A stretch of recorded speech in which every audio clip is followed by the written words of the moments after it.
This week, I learned that if you don't have $16 million to spend on a Pokemon card, you're poor and you're mad.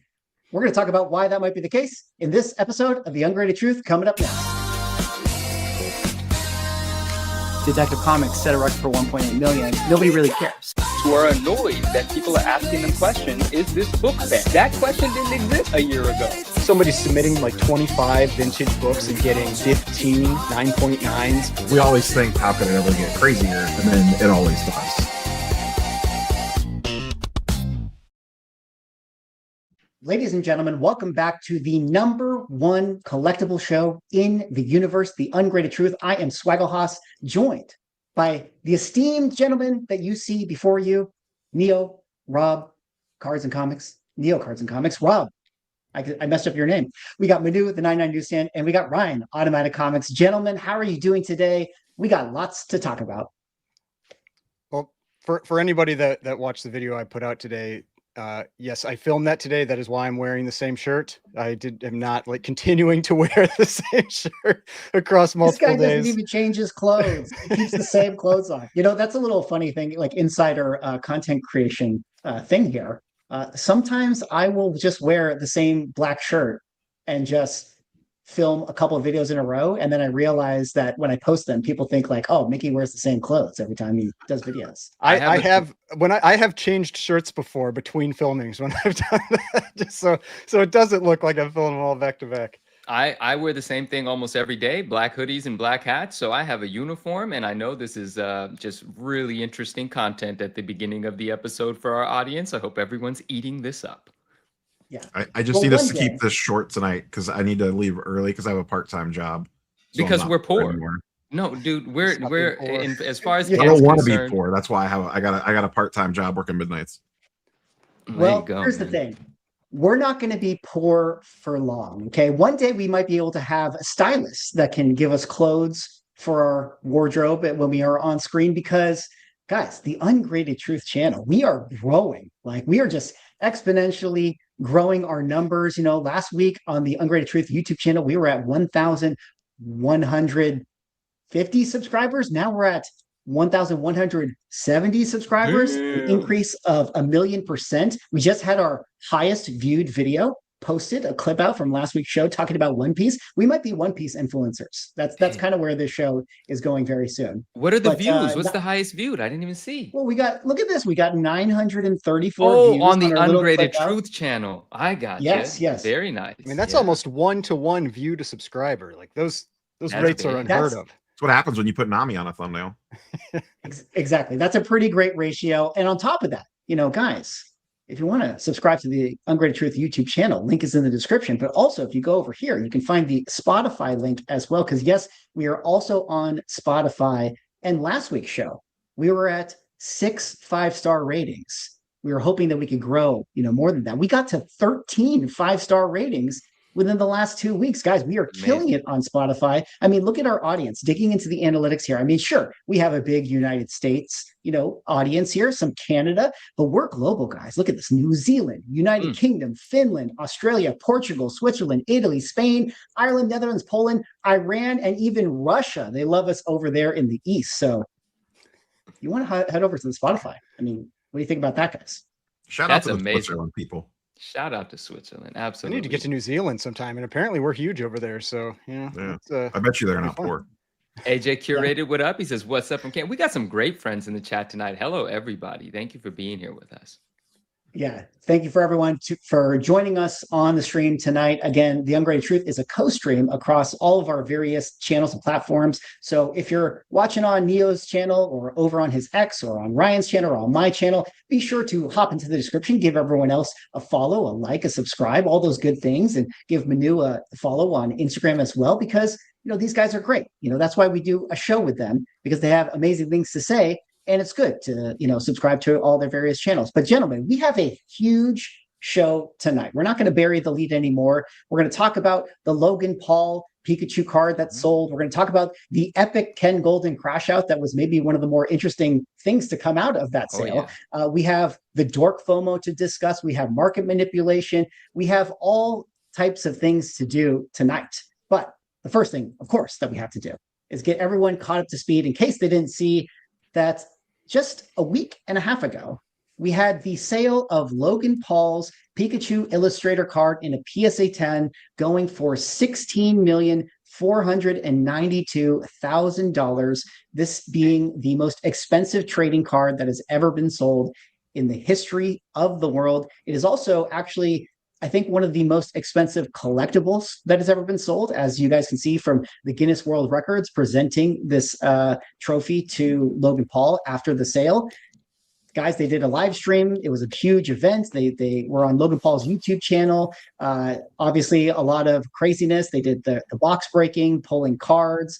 People bought into this. It was a massive success if you are somebody that was involved in the sale, like Logan Paul or Ken Goldin. AJ Scaramucci, son of Anthony Scaramucci, was the buyer of the Pikachu card, who also launched some kind of new company after this case. And it was really interesting because what we witnessed last time, or what we witnessed when they were doing this auction, was probably the craziest marketing event that we have ever seen in the history of collectibles. We're going to talk about the fallout that came from this, with all the conversation around the controversy and all the conversation around Ken Goldin's crash out. But let's kind of just start with what your guys' initial reaction to the sale was. I know, Rob, you made a video about it, talking about what this means for the hobby, what it doesn't mean for the hobby. Maybe you can kind of recap your thoughts, and we can kind of go around the panel and hear what you guys had to say about it.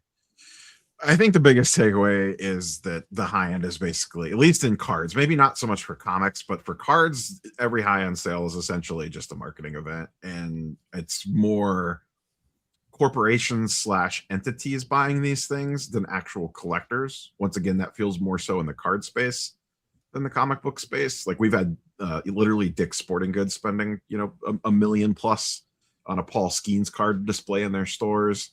And now, like you mentioned, off the backs of this, we have Logan Paul launching a new company the same night that this thing broke a breaking platform.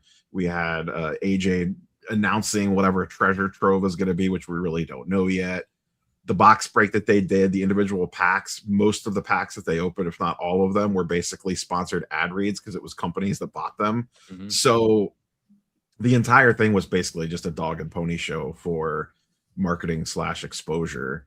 How it impacts everyday collectors, there could be a trickle-down effect because this did get a lot of coverage on mainstream news and things like that. And I had a lot of people in various comments and DMs just mentioning, like, oh, people that never talk about collectibles were know that I'm in collectibles and were randomly asking me about Pokemon cards, or, oh, wait, like, this is worth that much money? Seriously?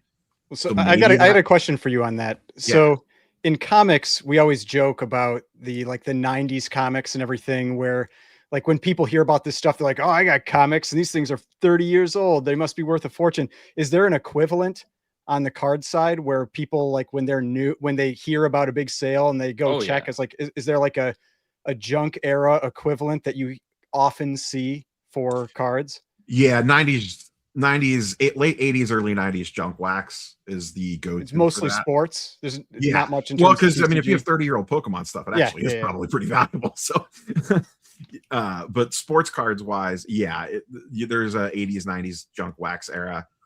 And some of that stuff actually can have a ton of value in a PSA 10, but the tricky part is that it is very hard to get a lot of that stuff in a PSA 10. The population counts are very low. Most of that stuff was not kept in super great condition. There might be a ton of them, like the 89 Upper Deck Griffey.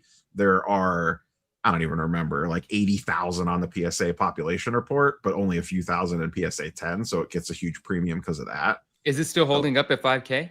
Last I checked, it's still pretty far up there. Impressive.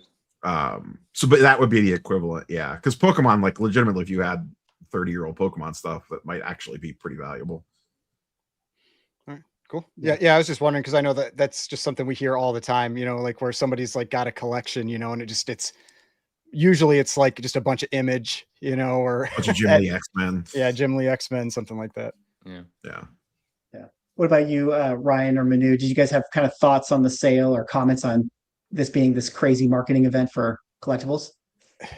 I mean, one thing I don't love that this is like becoming the face of collectibles. I don't love that.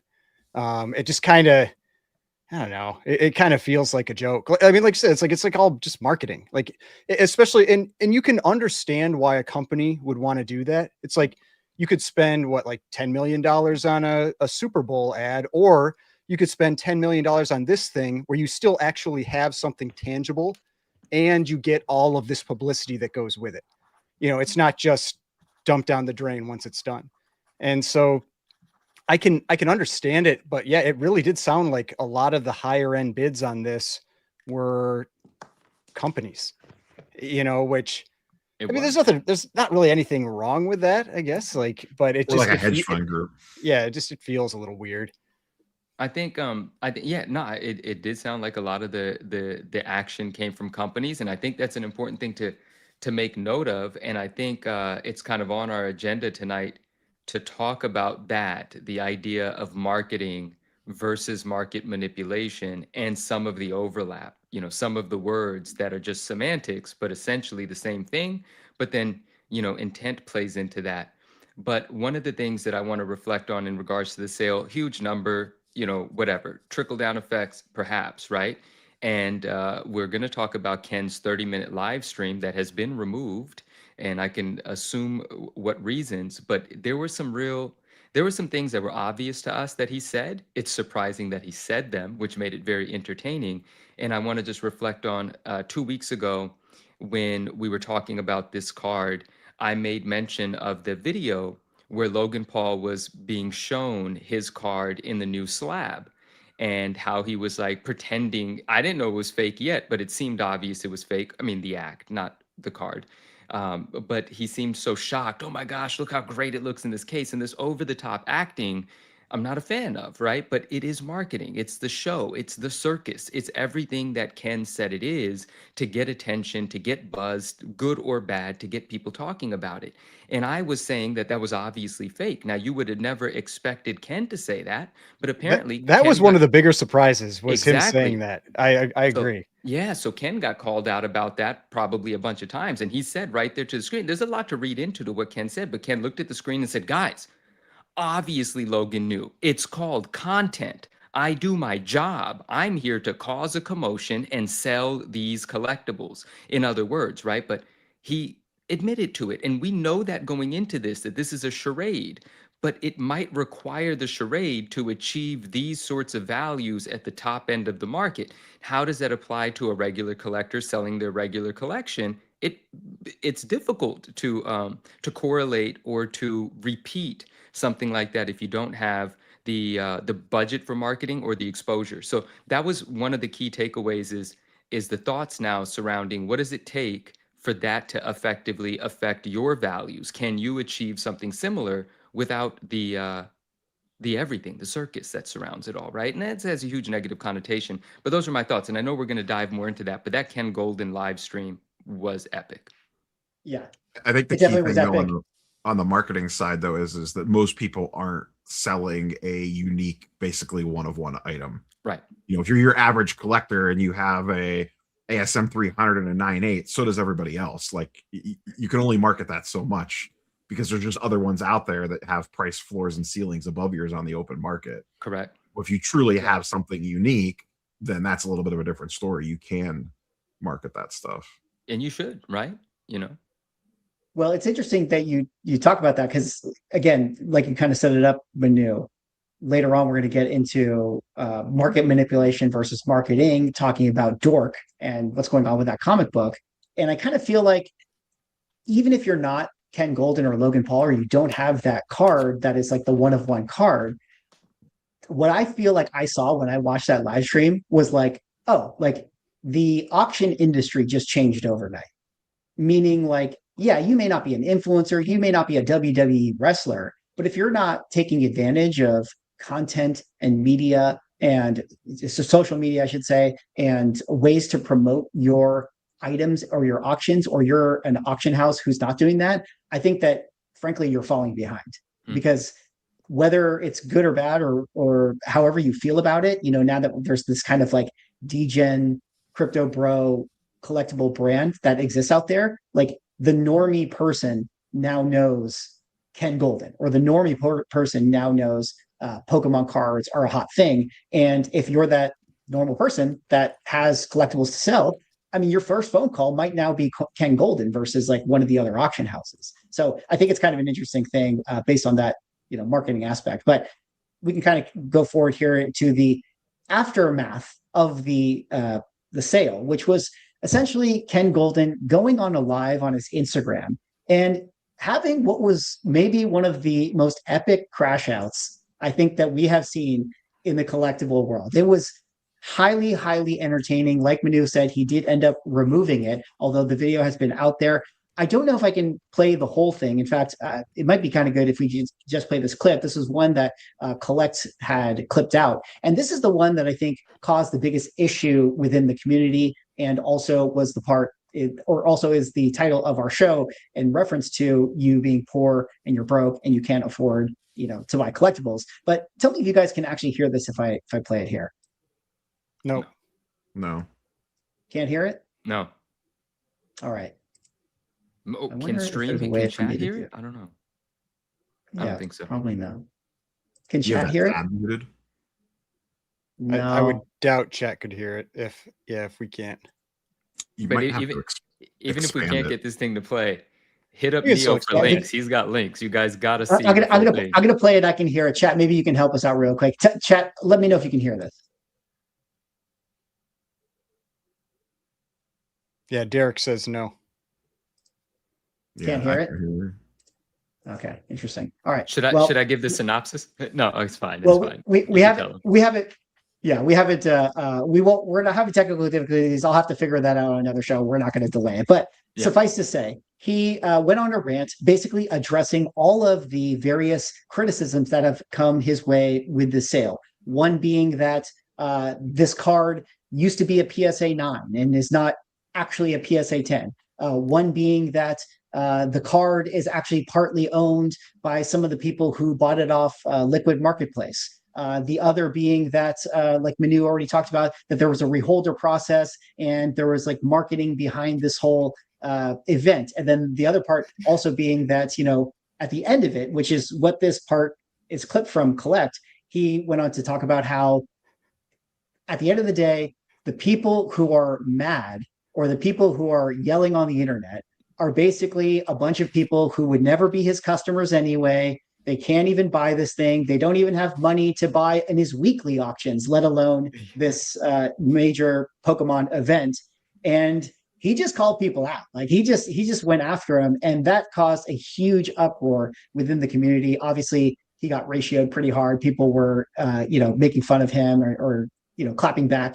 But let me kind of throw it out to you guys as we sort of set up the story here. What did you guys think of this epic crash out rant that Ken Goldin had? So I'll say, like we talked about earlier, there were some things that it was surprising to hear him say.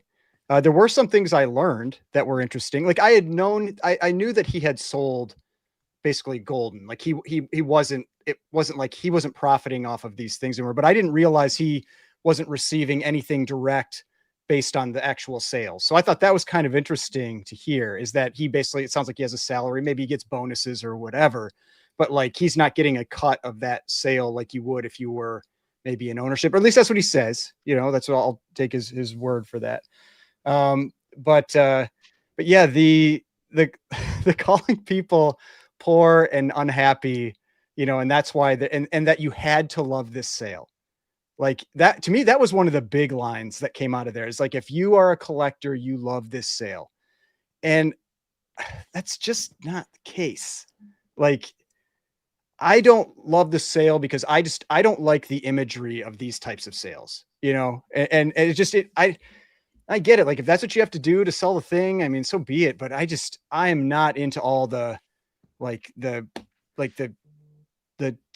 confetti coming down from the ceiling and all that kind of just like over the top, like just to get people to bid, excitement type stuff. Like, it's just not for me. And so it's like, yeah, I mean, I guess it's cool that it was a big sale for it, but I don't know. It doesn't, I don't get any like good feeling from it. I feel like there are lots of other sales I've felt like excited about, and this was not one of them. Yeah, and I know it's a real sale. Like we saw the people that buy it and everything, like obviously people bid on it. Like, but yeah, especially when it comes across as being like marketing, like the marketing buy, like that it doesn't feel as real or anything, like I said earlier, like it kind of feels like you're buying some marketing, like it's your marketing budget and you just happen to get something tangible out of it. Yeah. What about Is you guys? Do you there guys have any any thoughts? comic book that could replicate something like this? Oh, there's comics that could sell for more than that. No, Yeah, not the number, the pomp and the circumstance. Well, it just takes you would have to have, like, if say the Action 1 Mile High copy went, it would have to be sold by someone who's willing to do that. It's like, that's what it all comes down to. It's like, I find it unlikely that, Heritage or Comic Link is going to do that. So if it goes there, probably not. But if it's sold by Goldin, he probably would. I mean, it's like, but would the owner of one of those books want to go on TV and be screaming and taking off their shirt and all that kind of stuff? Like, probably not. The problem though is just that most people probably don't know the owner of those books. You know what I mean? Yeah. Yeah, I don't know if we have a You Logan could- Paul equivalent in. That's kind of what I'm comics. driving at. Like, is there a comic book collector on the Logan Nicolas Paul Cage level? maybe is the closest you might get, but he's getting on a little bit. But Yeah. I mean, yeah, it just depends. I mean, like there's Nicolas Cage. People say that Eminem is a huge collector. If Eminem ever That wants to could sell probably his do it. collection and be like the marketer of it, see the one thing that is a big part of this is that Logan Paul was down to be heavily involved in the marketing of it. Like he This is spent what he a does. lot of his I mean, time. Yeah. So I think if you can get an influencer who makes content or a Twitch streamer who's a comic collector or a YouTuber or who understands the content world, like, and we're willing to put in the sweat equity, I think you could maybe replicate it in comic books. Although to your point, I think generally the demographic skews towards cards if you're somebody who's like an influencer of that age. I'd like to But- reflect. Oh, I was gonna say, well, just going back to the epic rant that Yeah. Ken Goldin had, like, just Yeah. were there any things that you want to comment on? Yeah, I do want to. And speaking of what you just said about Eminem, for anyone that doesn't know this is just something I heard. And if someone can confirm, it'd be great. But apparently that AF-15, the 9.6 that sold several years ago for like the 3 million range, 3.16, apparently Eminem was the buyer for that. I just heard that through the grapevine. I think That's the rumor, but That's I the don't know if rumor. there's any I confirmation hope on that's it. true because that's so cool. But back to this rant, and I'm going to be, somewhat careful. There's so much of that. There's a lot of things that I'm going to say that probably wouldn't be like, a popular opinion or something someone shouldn't say, and take it with a grain of salt. Like there are some things that Ken said, like I understand where he's coming from, but the way that he chose to say it is very Ken-like though. Like Ken has a history of being brash, and Ken does address the haters and stuff like that, and he does meet them on sort of a petty playing field. He doesn't mind doing that, right? But it's just like, it was super entertaining. He answered a lot of questions that were asked in chat. He even talked about the liquid marketplace thing, which added a little bit of context. A little, and I can't verify what's true or not, but some of the interesting things that he said, where he said, a bunch of people run around saying that 51% of the card was sold. And that's not true. I verified it's 5 point something percent of the card. And I saw Logan send a wire to someone for 275,000 or something like this, right? And then he made an interesting point. He said, do you think myself and my company, which is now owned by eBay, isn't going to make sure that if we sell something that we are passing along full unencumbered rights? Like, you don't think we're doing our due diligence? And then there's some interesting thoughts that Swag and I kind of talked about briefly around the idea of what is the due diligence that Ken Goldin would do in that situation? Is it just making sure that isn't there an ongoing lawsuit? Like, I think there is an ongoing lawsuit. I don't know. Yeah, So I know very little Canada about the is situation. trying to bring a lawsuit against Liquid Marketplace, I believe. And he kind of passed the onus on to the owners of Liquid Marketplace. He was like, some of those guys are shady. Take it up with them. But we did our job and making sure we were clear. Well, so my big thing with that, and this is actually, I had kind of forgot it. This is something I wanted to mention. So one thing he was very clear on speaking to is he was like, it was legal, you know, and there is a lot you can do that is legal, but is not right. You know, and so like, I look at that very differently, where it's like, to me, like, especially if it's true that it was only 5%. So it was like 250 grand. Like, Logan Paul could have made made himself look awesome and be like, yeah, I'm going to triple everybody's money that invested, you know, because he made 10 million minus fees off of this thing. And then it makes him look like he's charitable, like he actually took care of those people. Like that's how you could have like turned that into something really positive. Great point. And it's like, yeah, like maybe he does have all the rights to it. It sounds like he probably does, but like the optics of it are bad, you know? And so it's like, to me, it's like, yeah, legal and right are not always in this, you know, the same. And I feel like, yeah, maybe it was legal, but I don't feel like it was right. Yeah. Yeah. And Ben Burrows in the chat, who is a reporter in the hobby, mentions it's not an actual lawsuit, but Liquid Marketplace is being investigated, not looking to defend Paul, but he's not actually mentioned in that investigation at any point. Yeah, somehow he has separated himself, despite being like one of the original like people on that. I don't know how he did, but he has separated himself from Liquid Marketplace. Well, I think there's a difference one of the between things that investing in it and like actually owning and running it. And I don't know that he was more than like a money guy, but I don't know that. And this is one of the things that I think is interesting. And forgive me if I get some of the details wrong, but like, you know, I tried to do as much research as I could with like the Liquid Marketplace thing, and it does kind of give him an out in the sense that like, you know, whatever the FCC equivalent is up in Canada, like kind of investigated Liquid Marketplace. And basically one of the reasons why their company failed is that they weren't abiding by the actual laws up there. And so the ownership that they sold wasn't actual real ownership. So I think the people that bought into the car don't actually have any claim to whatever the percentage is. Wow. And there's a lot of stories out there. And this is kind of what Ken Goldin was also getting at, where he's just like, you know, he was like, we would do our due diligence. We looked into it. And it's kind of like what you were getting at, Manu, and what we talked about off air, and Ryan, what you're insinuating as well, where like, I'm sure that when Ken Goldin got with his team and spoke to his lawyers, the question wasn't, is it okay that we sell this? The question was, how do we make it okay that we sell this? And I think that that's probably kind of where they looked at it, and they just figured, hey, you know what? We can get around this. We're good. There's not real ownership here with this company. If people have grievances, then they're going to have to file up a civil case with Liquid Marketplace themselves. And he did say in his stream that if you're somebody who is that person, you should, you know, file charges against Liquid Marketplace. And then I also think that it's a lot of smoke and mirrors with a lot of these, like Logan Paul being a part owner of the company. I'm sure that there's like, you know, you set up things that you get around this stuff, like at least in entertainment, you know, like there's always actors who are like, quote unquote, the producers of the movie, but like it's kind of more in name and there's no real liability if something happens on that movie. So I wonder if there was something similar to what Logan did in that sense. But yeah, it was a, you know, he was such an epic rabbit as far as him addressing all these topics. And, you know, he made mention of the fact that people were yelling over the fact that this is a PSA 9 and not a PSA 10. And he kind of did the thing, which I thought was kind of funny. By the grade, man.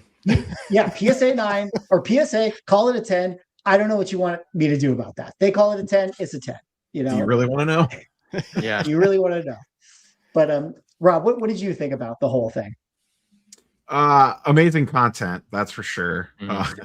Very entertaining, and I'm not surprised by any of it, you know, having covered the space now for 5+ years.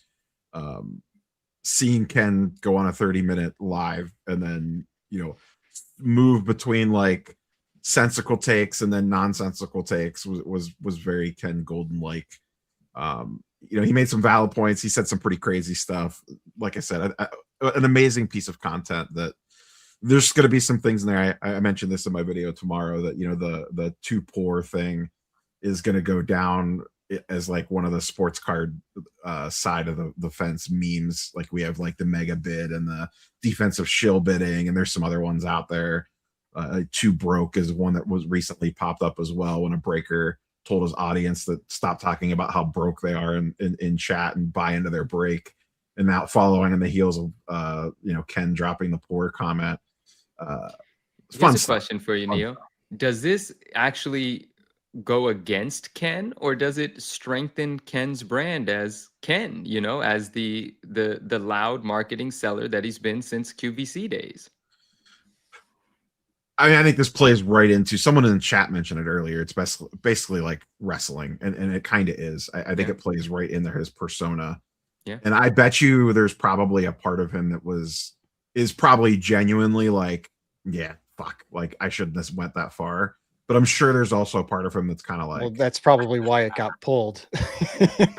It being pulled. It's like the whole like there's no bad press type thing. Like everyone's still talking about this a week later. You know, like you made the comment earlier, Ryan, about like the marketing angle of all this. You know, would you rather drop 15 million on a Super Bowl spot or this? And this has probably gotten way more coverage and way more eyes than a 30-second Super Bowl ad ever did, both for everyone involved here, Goldin auctions included, you know. This whole thing, this whole rollout for this card, marketing for this card, its association with Goldin has been just big for them, huge for them. The amount of exposure that Ken got out of this is priceless, you know, and even if he isn't making any part of the fee, which anyway, I don't want to speak to what his involvement with the company is at this point, I'm not sure, but you know, the fact that the stream got taken down, or that reel or whatever it is, the live got taken down, obviously says a lot. I'd be really curious to know. I don't think that he would have taken it down just because of community backlash, because that just would have been, you know, more engagement.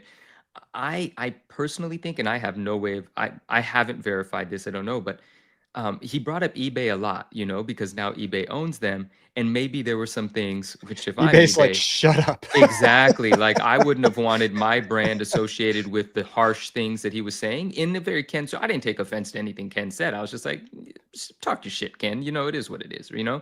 But eBay was probably like, yeah, bro, that's not the kind of messaging we want out there. So why don't you go ahead and take this down? But that's what I assume happened, because eBay is going to be the most careful out of all entities involved. They're the biggest brand with the most to protect. Well, they're publicly traded, and that adds that's one thing about eBay that is not common in this space.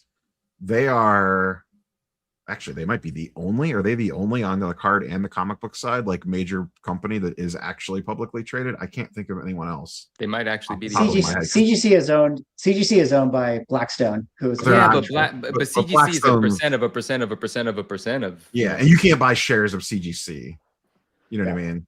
And buying shares of Blackstone or whichever one it is not affected by the value. Like CGC could go to zero. That share does not change whatsoever. CGC, but you could say the same thing about Goldin and eBay. Like Goldin isn't a but eBay eBay isolated. eBay. Like, well, no, I know, but just like, but I think to the same point though about CGC and Blackstone, like, I think it's different because like literally CGC to Blackstone is like a Chick-fil-A sandwich. Goldin to eBay is probably a bigger piece of the pie and much more exposure. When we think about Goldin and Goldin's brand in the last 5 years alone, we're talking about a partnership with Netflix. We're talking about a very well viewed, very well received series that's probably going to go into a season 3 that's consumed on just for pure entertainment. You know, CGC has nothing like that. CGC in terms of reach is nothing compared to what Ken now has the ability to project onto the world, which does have an effect on what the collecting community thinks about eBay if their association is one that the community wouldn't like. eBay should be much more careful than a Blackstone. Blackstone gives a shit. BlackRock, not Blackstone. BlackRock, sorry guys. It's Blackstone, actually. It's not the hell with it. Whoever the hell it is. God damn it. Yeah. It doesn't matter. There are two entities. There's Blackstone and BlackRock. Everybody in the collectible space always says BlackRock because they're the bigger one, but it's actually Blackstone. Okay, it's Blackstone. And regardless, yeah, Blackstone could give a shit less what the brand of CGC goes through. I do believe eBay cares a lot about what the brand of Goldin goes through because it's more closely related with what eBay is. eBay is a collectible selling platform as we know it. It's more than that as well. And that's what Goldin is. Blackstone is not a collectible selling company. It is a company that owns companies for the sake of making a profit, and they own hundreds of billions of dollars worth of stuff. Yeah, and publicly traded companies are way more sensitive about this stuff, and way more on top of things like this. And I agree with Manu. I could potentially see that maybe that's why this thing got yanked. But I mean, you know, the toothpaste is out of the tube. It's saved everywhere. It's on YouTube. It's on Twitter. It's on IG. It's all over the place. So it's not going away. It will live in infamy. Yeah, I like this comment. Is this Ben Burrows here? I can only see the beginning of the name. It says Benjamin. It says, Yeah, regardless of how you feel, it says, regardless of how you feel about Ken, Goldin is by far the best marketer of the major auction houses in the space, and it's not even close. Exactly. Like he said so many times in that stream. I'm not saying for better or for worse, but like he said so many times is, I do my job. It is my job to get your guys' attention. I talk to my bidders. He said, you think I'm stupid? You don't think I know who was bidding? I spoke to all of them in advance. I made arrangements for them to be in the room if they could. I knew who was planning on making a $10+ million bid, $15+ million bid. I encouraged it. I talked them through it. He's pulling the strings here. He can't get them to make the bid, but he can do everything up into that point. And that is his job. And that's something that most people would not want to believe or admit is what it takes. But we've said it before, auction houses have to massage their potential clients. They have to. Can I ask about that? Because to me, it's like, why is that not obvious? Right. Like, are we so naive that like we're not constantly getting marketed to and sold to, and there's like invisible advertising in front of our faces at all times on social media? Like, I just don't understand it. Like that to me, as far as all the criticisms, has always been the weakest part of the scandal that the sale was. That like, oh, they're marketing or they're reholder or blah, blah, blah, or all this. To me, I was like, this is a red herring. Like, you guys should not be nitpicking this part of it. You know, the liquid marketplace was the most interesting aspect to it all. But the marketing aspect seemed like duh, you know? I mean, to me, I think the thing is that it feels so obvious that it's just, like it's just being marketed up, like the maybe at least, or maybe to a large percentage of the collector community. Like when you're getting played, like that's what it kind of feels like. And so you're just like, but like the reality is like, what do I care if some dude worth $1 billion or $100 million or whatever buys this card? Like, right, exactly. I don't care. Like, it does not affect my life. Like I'm not angry about it. Like he can buy whatever he wants. Like, it just like, it doesn't matter to me. If you love collectibles, you should love this sale. You love this sale. You love it. Well, Ryan confirmed rich because he's not mad. Oh yeah. Yeah. That's true. And I could afford some things on his auction. So let's throw Ken Goldin a little bit of an olive branch for a second here. Let's talk about that. Like, people being angry online and just yelling and being mad because they're poor. What's the best interpretation we can give them on that one? Well, like, to me, it's what you always tell me, like whenever I get like kind of worked up when somebody's like, no, I'm just saying, like when somebody's like just kind of like an asshole to me in the comments, you're just like, I don't know why you're still responding to these people. It's like, I almost feel like it's like he just had a huge victory, and instead of celebrating, he's on Instagram or whatever, like ranting at people. Like, it's like, who cares about those people? Like, you just had this huge mega win. Screw them. Like, go do whatever. It's like just let it. It's like, it's the trying to let that stuff go. Like, if you are making yourself that public, you got to have like a thick skin, and I think he does have a thick skin. But still, clearly that stuff gets to him. Like, I mean, it's like any of us. Like, that stuff gets to you. Like, you can't see somebody call you an asshole or whatever and it not like touch you in some way, but like something like that, it's like you just had like one of the biggest wins ever in collectibles, and you're not out there like celebrating. Like, you're talking to all these people that are just there to be mad, So, I think there's part of Ken that ranting on a 30-minute IG live that might be like a little bit of celebration for him. Oh, I think he loved it, bro. Yeah. He will, like I said, he will meet you on petty at any time of the day. I mean, he had a look in his eye of like glee while he was doing that. And he was so happy to block people. You get blocked. You get blocked. How many people did he block during that stream? He was fired up. He was fired up. I totally get it. Like, he probably had, a couple drinks, they were partying, like he was like, F it, let's go live. Let's freaking go, Yeah. So I kind of get it. But I'm sure he definitely regretted it. But I don't know if you guys have any last little thoughts on this one before we kind of transition over to some of the other topics with it. How many cards are we going to see with diamond chains now? Oh man. Because I've already seen one more. We might see a lot of them because, we already mentioned AJ Scaramucci, who, bought the card he made mention that he believes that this card is worth $100 million. He So said that? I missed that. that's pretty cool that, if you just say that when you buy a card for something, it's now worth $100 million. Guys, I'm offering 45 million. I think it's only worth 50. I'm offering 45 million right now. Scaramucci, my apologies if I mispronounced that. 45 Man, if he million reaches on the out to you, I table. don't know. Like, is that Yeah, I don't know. legally binding? I will call Legally Ken's binding. lawyers. AJ, I'll call Ken's you- lawyers. I'll see where I stand. But Manu, yeah, what's, 40 what's a Malibu Sun PSA 10 worth? I can't speak on that. I don't do that kind of marketing. At least 45 Well, million. 50 million? 100 million? Would you Listen, trade listen, the You'll Malibu do an Sun even 10 for the trade 50 for that illustrated rare? Pokemon. Whoever buys the Malibu Sun PSA 10 is going to sell it for more than they pay for it when they go to sell it. That's my belief. And so I think people should purchase or bid with confidence. Don't use let's the G just word. manifest it to be worth $1 million. Okay. Because I learned from Mr.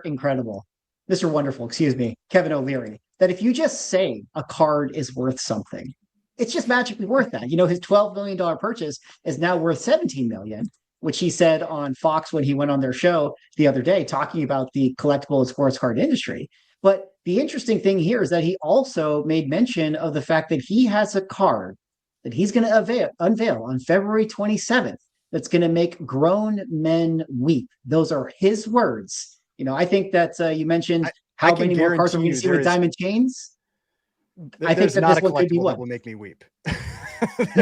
What comic book would make you weep? It's not possible. No, stop it, Ryan. There's got to be something. There's no comic book that would make you weep. I have wept over successes and things I have gotten emotional over comic books. That's getting a truthfully. check though, not a comic book. No, not even prior to getting the check, realizing an accomplishment. Like I remember a grade bump that I did that took a 10. Sorry, I was about to speak about money again, but I remember a grade bump that I was very nervous about, that I spent a lot of money to take the risk on. And when I got the grade, I was emotional about it. It was a very awesome feeling. And yes, there are a lot of reasons for it, but it was the accomplishment of it that felt so amazing to me. Rob, I'm looking at you with this one. What's been the kind of rumor mill around this? I have to imagine it's a sports card.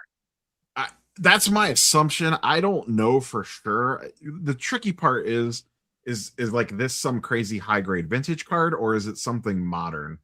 I'm gonna, on the modern side, my guesses would be there's a Luca and a Steph 1-of-1 that have both never turned up. So maybe he found one of those. And then there's the Topps triple auto Olympic card that has been a major mystery for the last few years. Those are my three guesses. Oh, that's a good point that just came in chat. Someone said that Kevin's revealing a card is not your accomplishment. And that's actually really important to put into context. Yeah, him revealing a card wouldn't make me weep. Sorry, Ryan, I'm with you. Like, who gives it? Yeah, I agree, actually. I took it personally. That makes a lot of sense.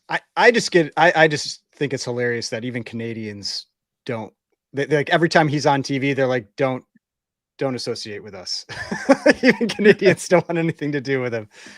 But man, I don't like him. Well, we're gonna have to stay tuned for that card. I mean, maybe it'll be a new story by the time we do our next show, and I'm sure he'll want to sell it on Goldin auctions because, guys, during that sale, there were other Pokemon cards that were up for grabs. There were other pack rips that were going on, and Goldin auctions 1999 Pokemon Charizard Holo in a PSA 10 sold for $954,000, to be compared to a price paid for the exact same card on Fanatics Collect not too long after at $528,000.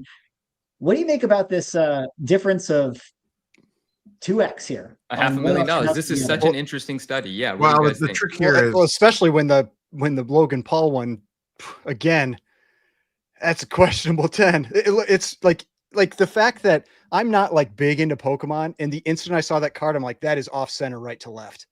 Like if it's visibly off center, right to left, this far out, I question the 10 on that one. Like the one on the right is very centered. Like just the centering on that one is not great. The centering on the right is better. On the one on the right is better. Yeah. You are right. Yeah, If like I'm you can being just see it. fair, Look at If that I'm lower being fair, right then- corner on the $954,000 one. That's where it's most apparent. But maybe True. that falls But into the look old at the guide. case. Look at the case, though. I feel like this image is slightly warped up here, though. Meaning the You think it's photo like could turned? be, yeah, it could be turned. But also, I'm shilling for. Ken But Goldin. I mean, it could well fall into the previous parameters of a PSA 10. They used to do, if I'm Neo, you could if it was correct me, 60-40 versus 55-45. Yeah, it's possible. According to PSA, their standards have never changed. Oh, that's interesting. Oh, I yeah, thought they said that they did. I thought that was in like that press release or whatever, where it changed to 55-45. It They did. It never silently officially changed. changed. Remember, it silently Yeah. changed. They never something of that sort. Because it definitely used to Well- say 60-40, and it used to say I think The 70-30 for the verbiage back or something. updated, but they used some very tricky language around that, shall we say? The back was different, right? The percentage, the allowance for the back You was always different. around the back. So the thing with this card to keep in mind, and Ben can correct me in the chat, I believe the 528K sale is actually like fairly in line with where this card sells. The Logan Paul one just got a massive premium. So it's not like all of a sudden this card tanked in value. Like it usually goes around 500,000. It's just the Yeah. Logan Paul premium in effect So again. what The did- thing Well, I I thought think was that- I funny think though is that's the I saw story, someone is that- someone posted their like collection image, and it was like the value of their collection, and they had a PSA 10 Charizard, and they used like 850,000 for their value on their card. And it's like, I don't think so. Like, So the question Well- about marketing and stuff is, can you with the PSA 10 achieve $950,000 or no. right? So is it the value of Well- the item, or is it the value of participating? This is a very important aspect, though, because to me, the value is in the story. Yeah, the 'Cause last I one do- sold prior to this one for 550K in December. So that's right in line with where that card sells. It's just the Logan Paul one got a huge premium. There it is. Right. And I don't, and the story to me is not that, oh, look at the card going down. The story is the fact that look at this premium that was had. Yeah. But I think that there Yeah. are people that value the premium. Like, this is why we have pedigree copies. This is why we have the Fantas collection. Like, this is like the story behind a particular item is sometimes what people actually want to own out of it. You know what I The mean? Nick And so Cage like comics, like we Well, discussed. it's- a Nick the Cage sa- copy, or Yeah, like I mean, if it's the same you reason know, that illustrator, like, even though there's like that CGC 10, all that, it's like, yeah, but that one wasn't in WrestleMania. It's like there are things there that Yeah. that add value to that above and beyond what it would sell for just as a card. Yeah, it's crazy that it adds $400,000 of value. That's quite a lot of extra value. Yeah. But I totally understand premiums. So I don't know, pretty interesting. Good for Logan. let's give a quick- Good for Logan and Ken. Good for them. Congratulations. Quick Very shout out to important for that one. Huraton here with a $2 Canadian super that says Shock Suspense number 6, which, if you guys don't know, is the classic Red Hood bondage girl cover, the KKK one, versus Vault 435, which is the axe murderer Christmas tree casket thing. Vault 35. I mean, Vault 35 is my favorite EC book, like Does it make you hands, weep? hands down. So Yeah, does it make you weep? it does not make me weep. Vault 35 looks dope. Yeah, I'm gonna go with Vault 35. I like Christmas trees. Also, we go with Vault I like 35. Christmas trees. I do too. Christmas trees are great. Well, PSA has never changed their grading standards, but something that they do change regularly is their prices. We are over on Rob's X right here, where he said some overnight PSA news with price increases across the board. Looks like TCG bulk gets hit the hardest. Hashtag the hobby. There we see the price increases for PSA. I would like to point out that this post from Rob got 1.2 million views on X. That's more views than Ken Goldin's Epic Rant. So Epic Rant. So wild. congratulations to you on this one. But Rob, why don't you kind of take us through the PSA pricing update, and maybe more importantly, you also had an interview with Ryan Hogue, president of Collectors, and you guys talked about the PSA pricing. You guys talked about a little bit about the business. I thought the most entertaining thing, which you guys should absolutely watch the interview, but the most entertaining thing you guys are going to thank me is to just jump into that comment section. You're going to definitely love to see what people are saying. But maybe Rob, you can talk about PSA's pricing update, what's going on with it, and maybe the uproar within the community. Yeah, that is my most commented video ever as well. And it broke the record on comments like within the first 10 hours. And I've been making videos for 5+ years, so that's pretty crazy. Not my most viewed video, but definitely the most commented on. So essentially this boils down to they are still getting too many cards to grade according to them. Most of that is being Pokemon / TCG, so they get the biggest price increase. Sports people were always pretty pissed that the TCG volume the last year has kind of hurt their ability to grade sports cards. And TCG was also always a few dollars cheaper. So a lot of people were like, finally, on jacking up the TCG price to the same price as the sports card price to stop that price break. But if you believe them, essentially what this boils down to is PSA is getting 150,000 cards a day in the door, and they can only put out about 100,000 cards a day. And this is their 4th price increase in about 14 months. And it has not slowed down demand at all. There is, you pull up my Instagram, there is a fun chart that they shared as well. If you find that same post, actually it might be a separate post, or it's on Twitter too. It's just 2 line graphs that kind of separate from each other. So, I mean, that's essentially the gist of it, is what it comes down to. They have a couple levers that they can pull to slow down incoming volume, and price is their easiest one to pull, and that's what they pulled. Regarding the comment section, I mean, the biggest outrage that, just other than things just being more expensive, is people's frustrations with their not scaling the business. And we did kind of talk about some of that in there. Like, we got into how long it takes them to train graders and things like that. And I would argue, I mean, you could say that they haven't scaled enough. That's fair. But you can't say they haven't scaled. Because if you look at like gem rate numbers, back in January of 25, they were grading like 130,000 cards or 1.3 million cards a month. And now they're grading 2 million cards a month. So almost 700,000 card per month increase over a year means that they have definitely scaled the business. They just haven't scaled it enough to keep up with demand. So, and all that stuff makes sense to me, but like, do they always have to raise the price? How else are you going to slow cards coming in? Would people rather have cheaper prices or longer turnaround times? Like, are people okay with longer turnaround times? So they increased turnaround times as well a couple of times. People want everything. I think we're all familiar with with the collector community. Like, that was like my thought was like, there was nothing that they could say that would be accepted. Like that, it's a lose-lose going out there. And I mean, because honestly, like I watched that interview, and like I agree with the stuff he says. Like, it makes sense. Like, we don't want to scale too fast. If we do, then you hire a bunch of people.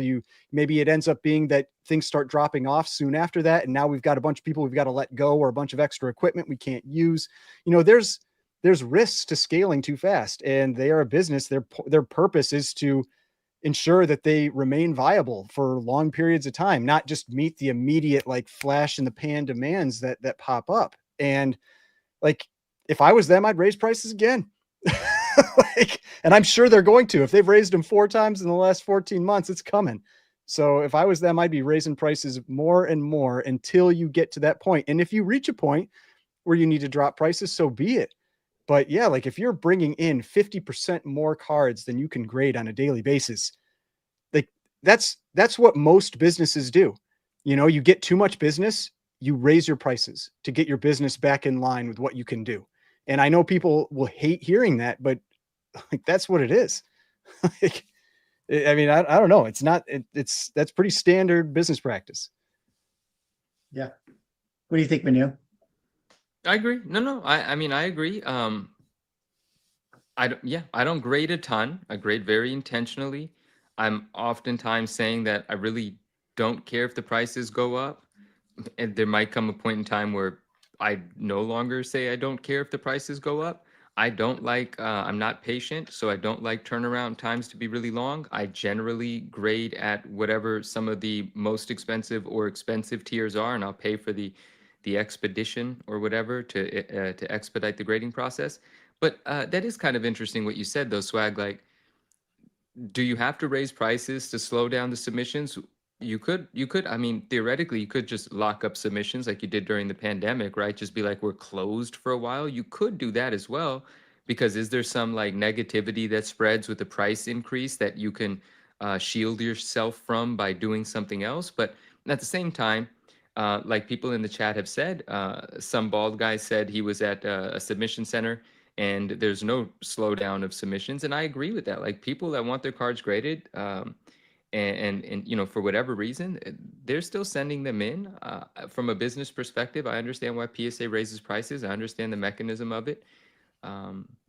Yeah, I'm just an observer of it, and I guess I'm fine with it until a certain point. But I don't think I've hit that point yet because I don't do a bunch of grading just for the fun of grading. Well, did they, and this may be more of a question for Neo, did they actually stop submissions? I thought they just removed the lower tiers. I thought During they, the pandemic, yeah, they cut everything but the ultra high tiers. yeah. So I mean, that's effectively just raising prices, you know? I mean, Wow, it's but it like was we're only like- doing this. I mean, it was like minimum like hundreds of dollars to grade a single Yeah. card during the pandemic when they got rid of the lower tier pricing. Shoot, I think the one thought thing there to was a keep in time mind where too, with like what Swag mentioned with extending turnaround times longer, I don't know that they want to go down that path, because keep in mind, PSA doesn't get paid until the item's graded. So I don't know that they want to hold all that stuff in their warehouse and not get paid. You know, if you extend turnaround times from 5 months to 8 months, that's 3 months longer that you're not collecting any revenue on that item. They could It's just in their change best to what interest. CGC does. They charge you when they receive it. Then Well, PSA has to charge at the end because they do upcharges.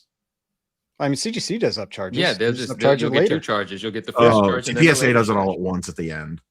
And a lot of people like that though, because you're not paying up front. You're basically, Oh, I know. I would it prefer allows that. you to leverage, I- you know, because you're essentially getting the bill for your grading order as you're getting your order back in the mail.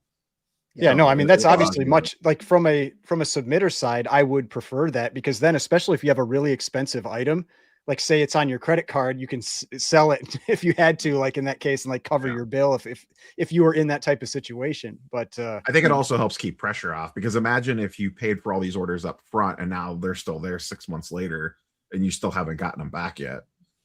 Like that, people would be even more pissed off. yeah, I guess I completely understand the reason you guys are saying and putting out there. I sort of asked the question just for the conversation, but Rob, why do you think that this particular one was kind of the straw that broke the camel's back within the community of them being so upset? Obviously, like you mentioned, is the 4th price increase within 14 months. Maybe it was just it just took 4, but like, is it just people are poor and mad?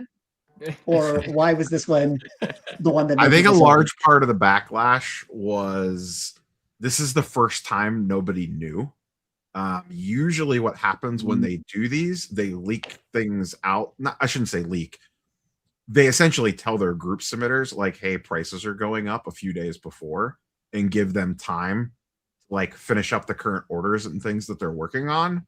And this time they did not do that, because the problem when they do that is as soon as they tell the group submitters, it immediately leaks to everybody else, because someone makes a post, someone tells somebody else, and then immediately, you know, us content creators are running to a microphone to make a video how PSA prices are increasing, and then everybody slams them with orders. And It's I'm the assuming they influencer's wanted fault. to avoid that. that's my takeaway. So dealers didn't have a heads up on this from what I've been able to piece together. So they were like, literally, I heard from people that like were in the middle of entering orders like across a couple of days, and they woke up the next morning and all of a sudden their prices went up 30%. And they had to explain to their customers like, shit. So I saw some shops like eating the increase. I saw some going back to their customers for more money. Like, I think they got put in a little bit of a bind, and I think that pissed people off even more. And this is a pretty significant increase as well. And it hasn't been that long since the last one. I mean, they just increased prices in I think it was October or November. So now here we are a couple of months later, and they're increasing them again. It's pretty close to the last one, yeah. Well, we'll definitely have to kind of figure out what ends up happening with PSA prices. I feel like price increases are just the name of the game within collectibles. So I guess you don't always have to get your things graded, you know? I mean, yeah, the thing is, like, these companies exist and people submit to them, not 100%, but largely because the people submitting them are selling them and making money. You know, it's like, if you can still make money at those prices, people will keep submitting. So clearly people are still able to make money at those prices. So, I mean, until it gets to a point where it starts eating into where it's viable to actually send cards in, it's not going to have an impact. And that's why it's like, I don't know, is that $25? Is it $40? Like, I mean, at some point you've get like a lot of that bulk junk that gets sent in. Yeah. I mean, like because I mean, I watch a lot of like Pokemon type channels, and like they get cards back that are $25 to $35 to $45, that kind of stuff. Like, if you can maybe make it so all of that just becomes no longer valid to send in, that's when you start maybe having a big impact. But I still don't feel like $25 is the line. I would project more increases to come. Yeah. Well, it's interesting because I do think that the trading card market is a different animal. Like, you know, those $20, $25, $30 cards still sell, still move when they're graded. You know, the $20, $35, $40 slabs, maybe not so much. It was kind of interesting because with CGC, I think there's times when they really weren't getting submissions. And that's when we did start to see sales or like, you know, kind of a little activations or events where they were kind of advertising that like, hey, you know, we're doing a deal this month and that sort of thing. But PSA doesn't seem to be slowing down. Card market is absolutely insane. We're going to be talking more cards later on. But the next topic we have to get into is one of the comic book variety. We have to talk about Dork. And we're going to talk about all the stuff going on with it, the market manipulation, all that. But I lied. We're going to do a quick shout out to a sponsor of the show tonight before we do, which is, of course, cbbauctions.com. Guys, you're out there. You're in the comic book market these days. You know, everything is buying, everything's selling. Dork is going crazy. But you don't have to pay the buy it now prices. You know, sometimes you want to go to these auctions, especially the medium to small auctions like cbbauctions.com. The comic book boys are having an auction event this Saturday, this weekend, 6 days left. And they got a ton of goodies for you guys to pick up. A lot of the stuff is all raw. You know, I know a lot of people out there say that grading is a scam, but whether you're a raw collector or somebody who wants to, you know, take advantage of the arbitrage situation where you can pick up, you know, a nice copy of West Coast Avengers #7 in a 9.4, maybe it's a little bit better. I don't know. Their grading is pretty decent. But this is a book that has held up pretty well. You know, $77 left on the bid. First appearance of Jeff the Landshark. I mean, Ryan, what do you think? I mean, would you rather have first appearance of Jeff the Landshark with your $77, or would you rather take that 77, maybe they'll end higher, 80, 90, and buy a first appearance of Dork? Would you rather have? I'd go with Jeff the Landshark. He's proven he's got staying power. You know, like Dork, I'm less convinced. I called out this book, you know, when the Marvel Rival stuff was going on, and I was like, this was actually really under ordered, and it has held up surprisingly well. Like the 9/8 of this are still well above the $400 price point, which I thought was pretty amazing. But let's see what else other auctions we can see in here. You know, there's tons of stuff. They got a good mix of all types of modern, silver, bronze. Got some Venom right here for Manu. Hey. Let's see. Anything you guys can see in here? Let me take a look at what's interesting. That Venom's big nostalgia for me. Actually, it's a glow in the dark cover. So you got some Spider. Yeah, you got some Spider-Man there. I'd go for like the. Yeah, you got some classic Spider-Man. Blew right past some J. Scott Campbell action. We could get banned at the card show for that. Oh yeah, true. We can pick up some J. Scott Campbell covers. Where did I see that one right here? J. Scott Campbell cover. I forget where it was. Yeah. What is your favorite J. Scott Campbell cover, Rob? We got the black, we got the kissing cover, we got the one with Mary Jane, you know, where she's sitting on the couch and she's, you know, sipping her cup of tea. Cat Noir cover? Yeah, I was gonna say the Cat Noir cover. Isn't that one super expensive? It is, bro. It's like pretty $1,500 in a 9.8 and it sells consistently. It's like, wow. Yeah, That doesn't mine's turn the up very X-Men often 510, but like the sketch variant, just because I like the rarity stuff. But yeah, in terms of actual visual appeal, I gotta go with you. That Black Cat Noir is really a cool cover. Beautiful book. Yeah. Definitely. All right. How about some Who this low signed grade? Venom, Lethal Protector? Oh, let's take a look here. Signed by who's that? Sam De La Rosa, De the La colorist, Rosa. right?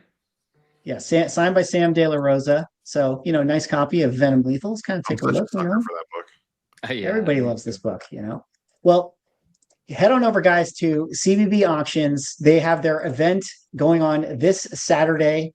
Be sure to check it out. Add it to your watch list. They also have a seller program, which you can go over here. You can consign some of your books. Kind of works like an eBay store. So I'm a seller right there. I don't have anything to sell. No items found, but I'm on the website, so you guys can sign up for it. So remember, this Saturday, CBB Auctions, guys. Head on over.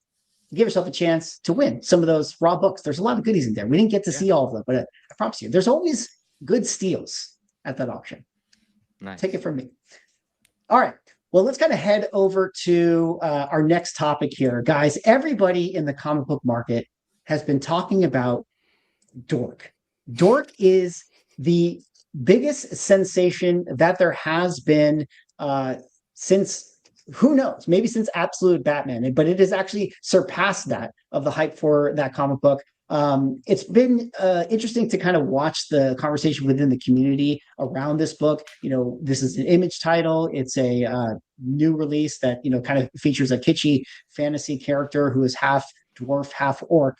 But the aftermarket for this book, upon release, has done something that I haven't seen an aftermarket do in a long time with comic books. This is a book that came out, at cover price for whatever, $4.99, and instantaneously it jumped up to, $75. I guess maybe it's kind of tabling off, although that's a damaged copy, $87 here, $86, pretty regularly hitting, anywhere from the $70 to $90 price point. In the wake of this, we've had other comic books like White Sky that has been popping off. We've had other new interest in new modern comic books. And through all of that, there's now been a lot of conversation of market manipulation. These sales aren't real. These new books are all FOMO driven. I made a video on my channel talking about the conversation surrounding it, how people are starting to point the fingers once again to the companies like Cover Price and Key Collector and kind of accusing them as being, the entities that create all this hype and FOMO, and that hot lists are a problem. Guys, let me kind of start there and ask you, what do you guys think about sort of this new surge that we're feeling in this kind of modern comic 2026 market? And what do you think about the accusations about the market manipulation that is going on with these books? So I haven't actually been able to follow this one super close. Like, do we know what actually popped this off? Like, I was in the middle of like a billion different things on the card side. Why this went crazy? Yeah, let me say that. So the comic book is done by Brett Bean, who is a notable cartoonist. He has like a pretty decent following. Actually, this is something that I spoke to Comic Tom about. He made me aware of this. Comic Tom actually mentioned that Brett Bean has worked on this other kind of board game related book that's like a dungeon crawler D&D novel, and he had sort of a following there. And he guesses that a lot of those people are kind of viewing this as like, oh, hey, this is Brett Bean doing a comic book of like a D&D property that I really like. So you're kind of getting like a blue ocean audience that is jumping into this book. The conversation itself, though, of like, how did this all start is actually part of the story. There's been accusations of like, oh, influencers on Cover Price, talked about this book and said, hey, this could be a sleeper, and that's causing people to buy. And then you have all these other big pumpers that are pumping it up. And there's been a big argument. My stance is that this is just a lightning in a bottle, and social media and memes and it just being called Dork have just made people have, the propulsion to want to buy it and get in on it. And it's just become kind of a funny book to buy. I don't really know if it's like some conspiracy or grand design, but that's kind of the nature of what it is. The interesting thing with it, though, is that from that we've had multiple now books that have popped off like this, like White Sky. Yeah. There's that, and I can't remember the name of it. It's like the hippopotamus with like drugs or something. Yeah. like there's these books that are just like that. They're hitting big numbers before they even hit the market now. And I mean, actually, I talked about this some on my video today, so it's kind of fresh in my memory. Like my thoughts on this, and I feel like maybe it's not popular. I don't know. Is that if the way I look at it, if you would not have bought this book off the shelf, if it wasn't, if you, this is what I said in my video, it's like, if you were truly honest with yourself and you go, if I walked into that shop and Dork was on the shelf, if I would have just walked past it, then you've got nothing to say, nothing to complain about. You're just mad that you missed out. And I don't even think it's about like not being able to flip it, like get it for $4 and sell it for 50. It's that you can't get it. And now it's like stuck in your head. You're like, I want it. And it's this person's fault I can't get it. And they're angry about it. And that's what I feel like it is. I feel like that's what a lot of this is. It's that they wouldn't have bought it in the first place, but then they, but now they now they want it because they can't have it, or they can't have it without paying over cover price. Yeah, he's channeling Ken Goldin right now. Get him, Automatic. Yeah, let's go. I mean, I don't know. Like, what do you think, Manu? I mean, we're going to talk about it's just some of the other aspects of the market manipulation, but do you want to kind of start with just your general sense of where the common market is right now? No, I appreciate that. I was here during the pandemic and I saw everyone having fun with speculation, and it comes off a little harsh. I never cared. I still don't care, but it's because I'm not bothered by it in any direction. It's like, I'm going to embrace it, like this is movement. This is excitement. There are people involved. There are people talking about comic books. A few years ago, there was no new excitement. I feel like with Batman, with Absolute Batman, like something new sparked, and now we're seeing the ripple effects of that, and people are holding on to something and they're enjoying spec.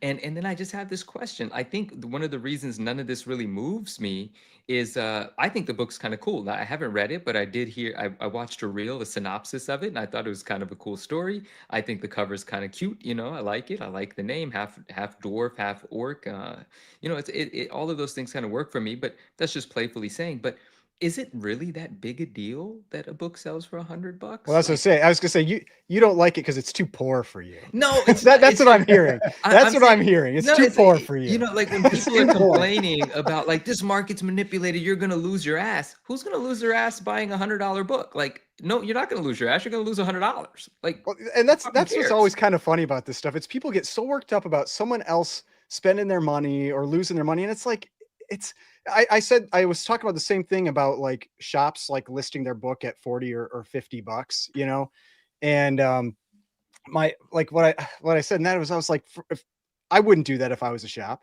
but it's like if you have to do that to make ends meet as a shop, you got other problems. It's like if $40 is saving you, like you got other things to worry about, and same kind of thing. Like it's just like it's not worth the stress about it. It's like who cares? Just just enjoy the ride. It's fun. People are buying. Now, is it manipulated? I don't know enough about it. I don't know the print run. I don't know how many sales there've been. I don't know where the whole thing started. I don't know. And I told Swag, this most likely wouldn't have even been something that I knew about for months, maybe, if it weren't for the fact that Swag did a video. Like even, Swag was like, no, you would have heard about it. Someone in your, on your Instagram, people would have talked about it. You would have seen it. And it's like, yeah, I might've seen it, but would I have stopped scrolling? Like I wouldn't have made it into the caption to know what they were talking about. I wouldn't have stopped at the cover generally. So it wouldn't have registered with me. It's the fact that Swag made a video about it that I'm even aware of it. Like this happens outside of my realm of collecting and the people that I engage with daily. And the people that I engage with daily, we are not troubled by this activity. It's just like, yo, there's this fun thing happening over here. You know anything about it? No, me either. And that's the end of it. I agree with Kilted Corgi. We should blame Swag for this. It is 100% Swag did it, bro. Swag, actually, yeah, the market is manipulated, and Swag did it. This video is sponsored by Dork. well, shout out to Slay123 DTI who gave the $10 super that's going to set this all up. Here to support you guys. It feels like some insiders were positioned perfectly by this. Seems they have a group, and this group gets the buzz out, and bam, pump and dump. Well, I am obviously one of those people. I'm clearly sitting on hundreds of books of Dork and pumping it up, but Pumper Haas. I think that comment is really, really interesting. And I've kind of a lot of stuff to kind of bring up with this thing.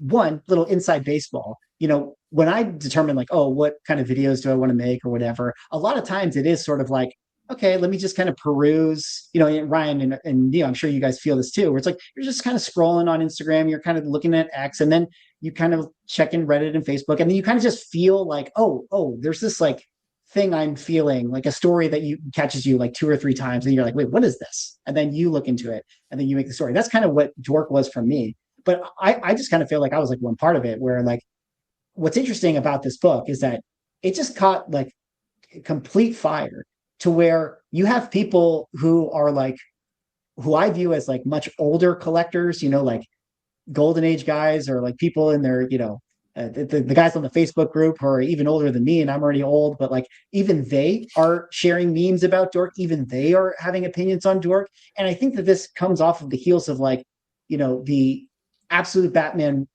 hype, and also Ultimate Fallout 4 hype. Like there's certain modern books that occasionally I think like have, you know, the ability to cross over into like that vintage demographic. And I think that that's something that's like a testament to, you know, the people that are excited about this book.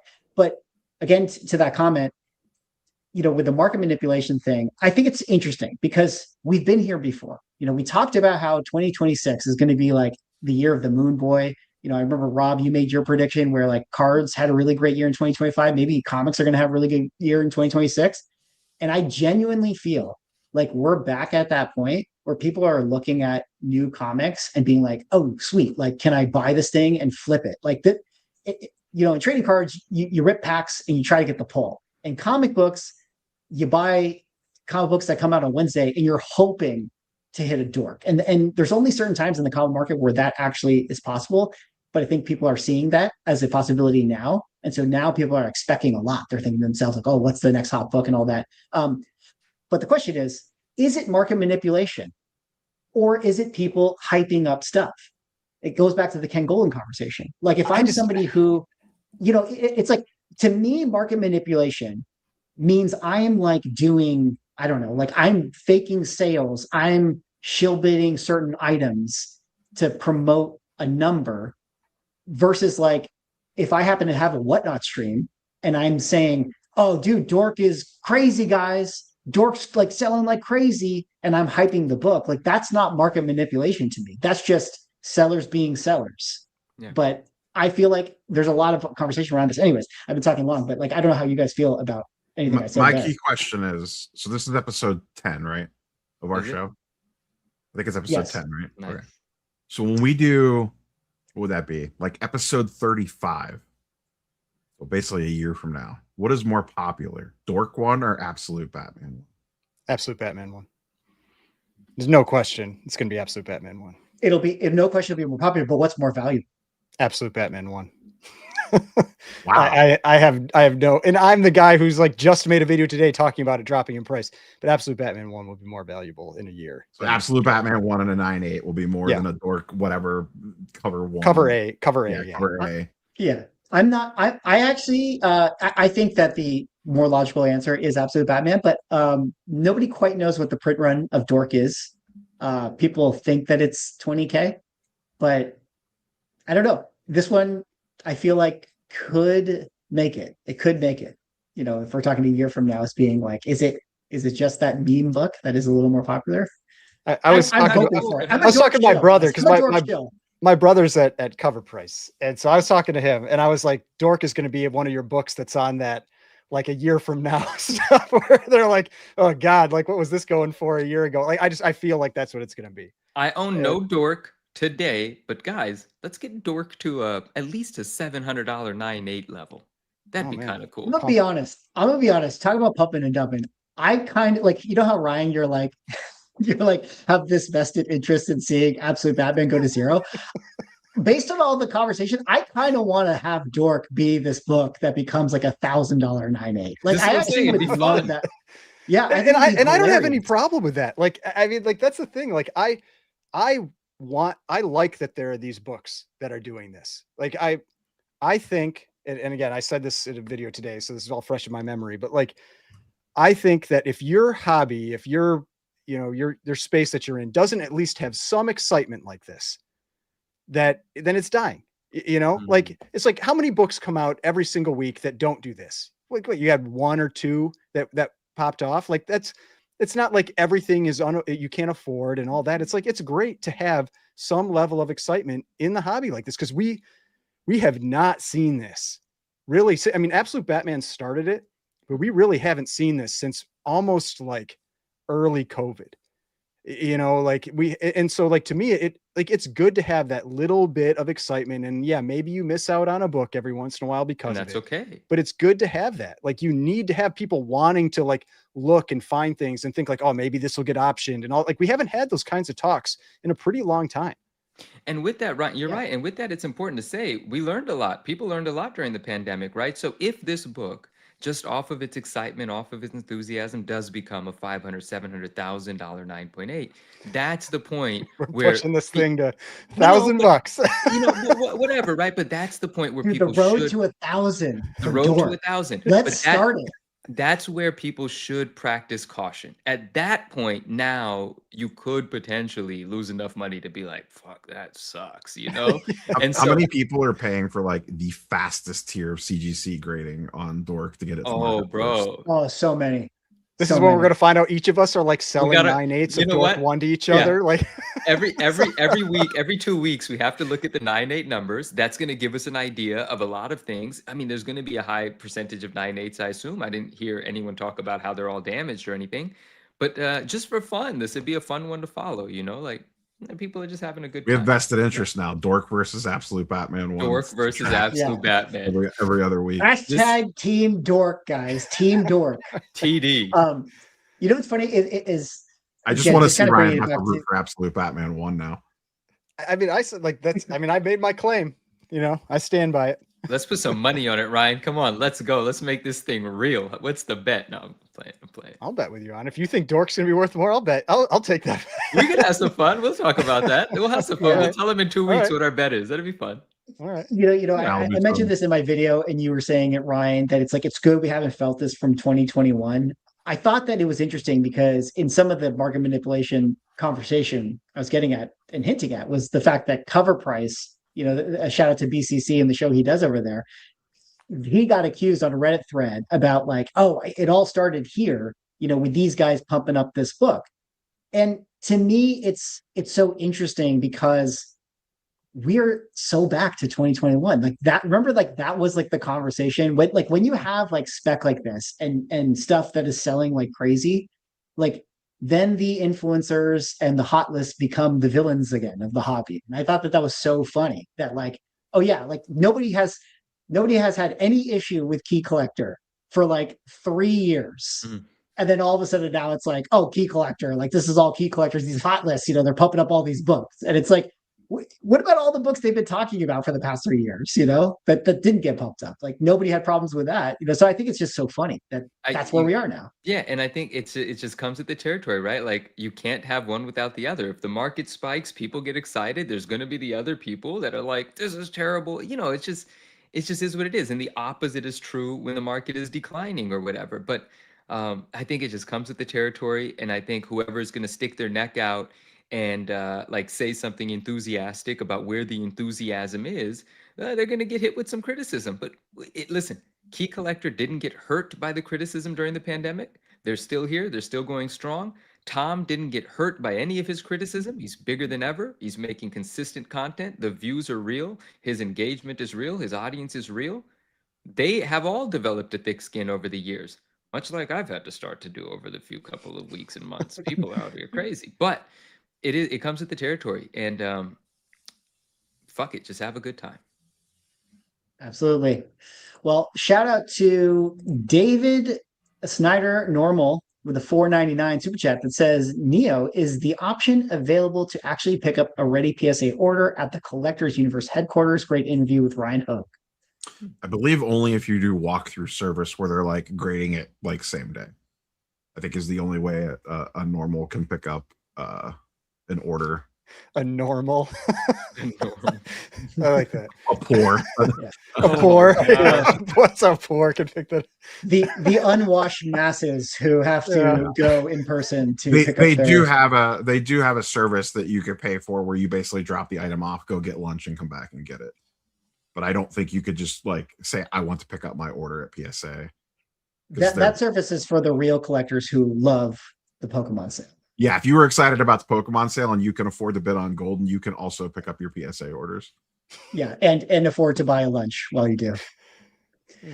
David also had another one here for the $4.99 with that said, Neo, could you see the National ever going to Dallas? Do you have a favorite city in Texas? I've never been in Texas, so I don't have a favorite city. No, the National will never go west of the Mississippi, I predict. Shout out Dallas. Shout out the Good Boy Cafe in Dallas. Belongs to a friend named Derek. You've never been to a cafe like it. It's fucking cool. If you're in town, go to the Good Boy Cafe. Show sponsored by Derek's Good Boy Cafe. Oh, wow.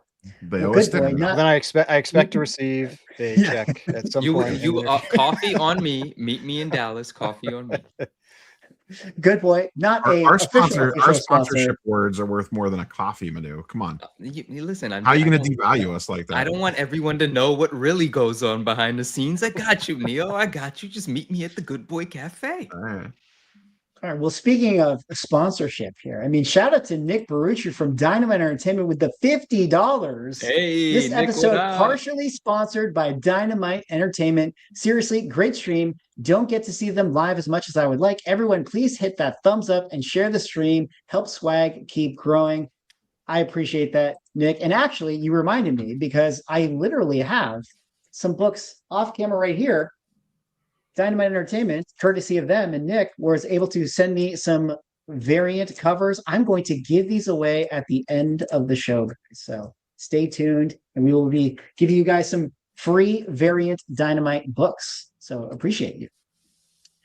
All right, guys. Well, sometimes the ungraded truth gets things a little bit misconstrued. We get new information upon old information, and we are always truth tellers here. So we want to make sure that we clear the record. But a couple shows ago, we did that video or that segment where we talked about the comic link sale that had what appeared to be a fake Ghost Rider painting. It turned out we uncovered the fact that this was actually a recreation that was sold on Comic Link. Well, Comic Link actually reached out to us, and they did make mention that, yes, indeed, it was a recreation. It was a mistake on their end. But they quickly identified that upon the sale at the time in which it was sold. They coordinated it with the buyer. They worked it out on the back end. Turns out the buyer actually still wanted to keep the item, which was great. And they were able to correct that. So, shout out to Ross from Comic Link, who was able to kind of let us know that, wanted to take some time to, correct that on the show. Absolutely. Shout out Ross. Well, speaking of art, guys, it is actually OAX right now in Orlando, Florida. OAX is the biggest con for original art, and we have some major OA and comic books soon coming up for sale.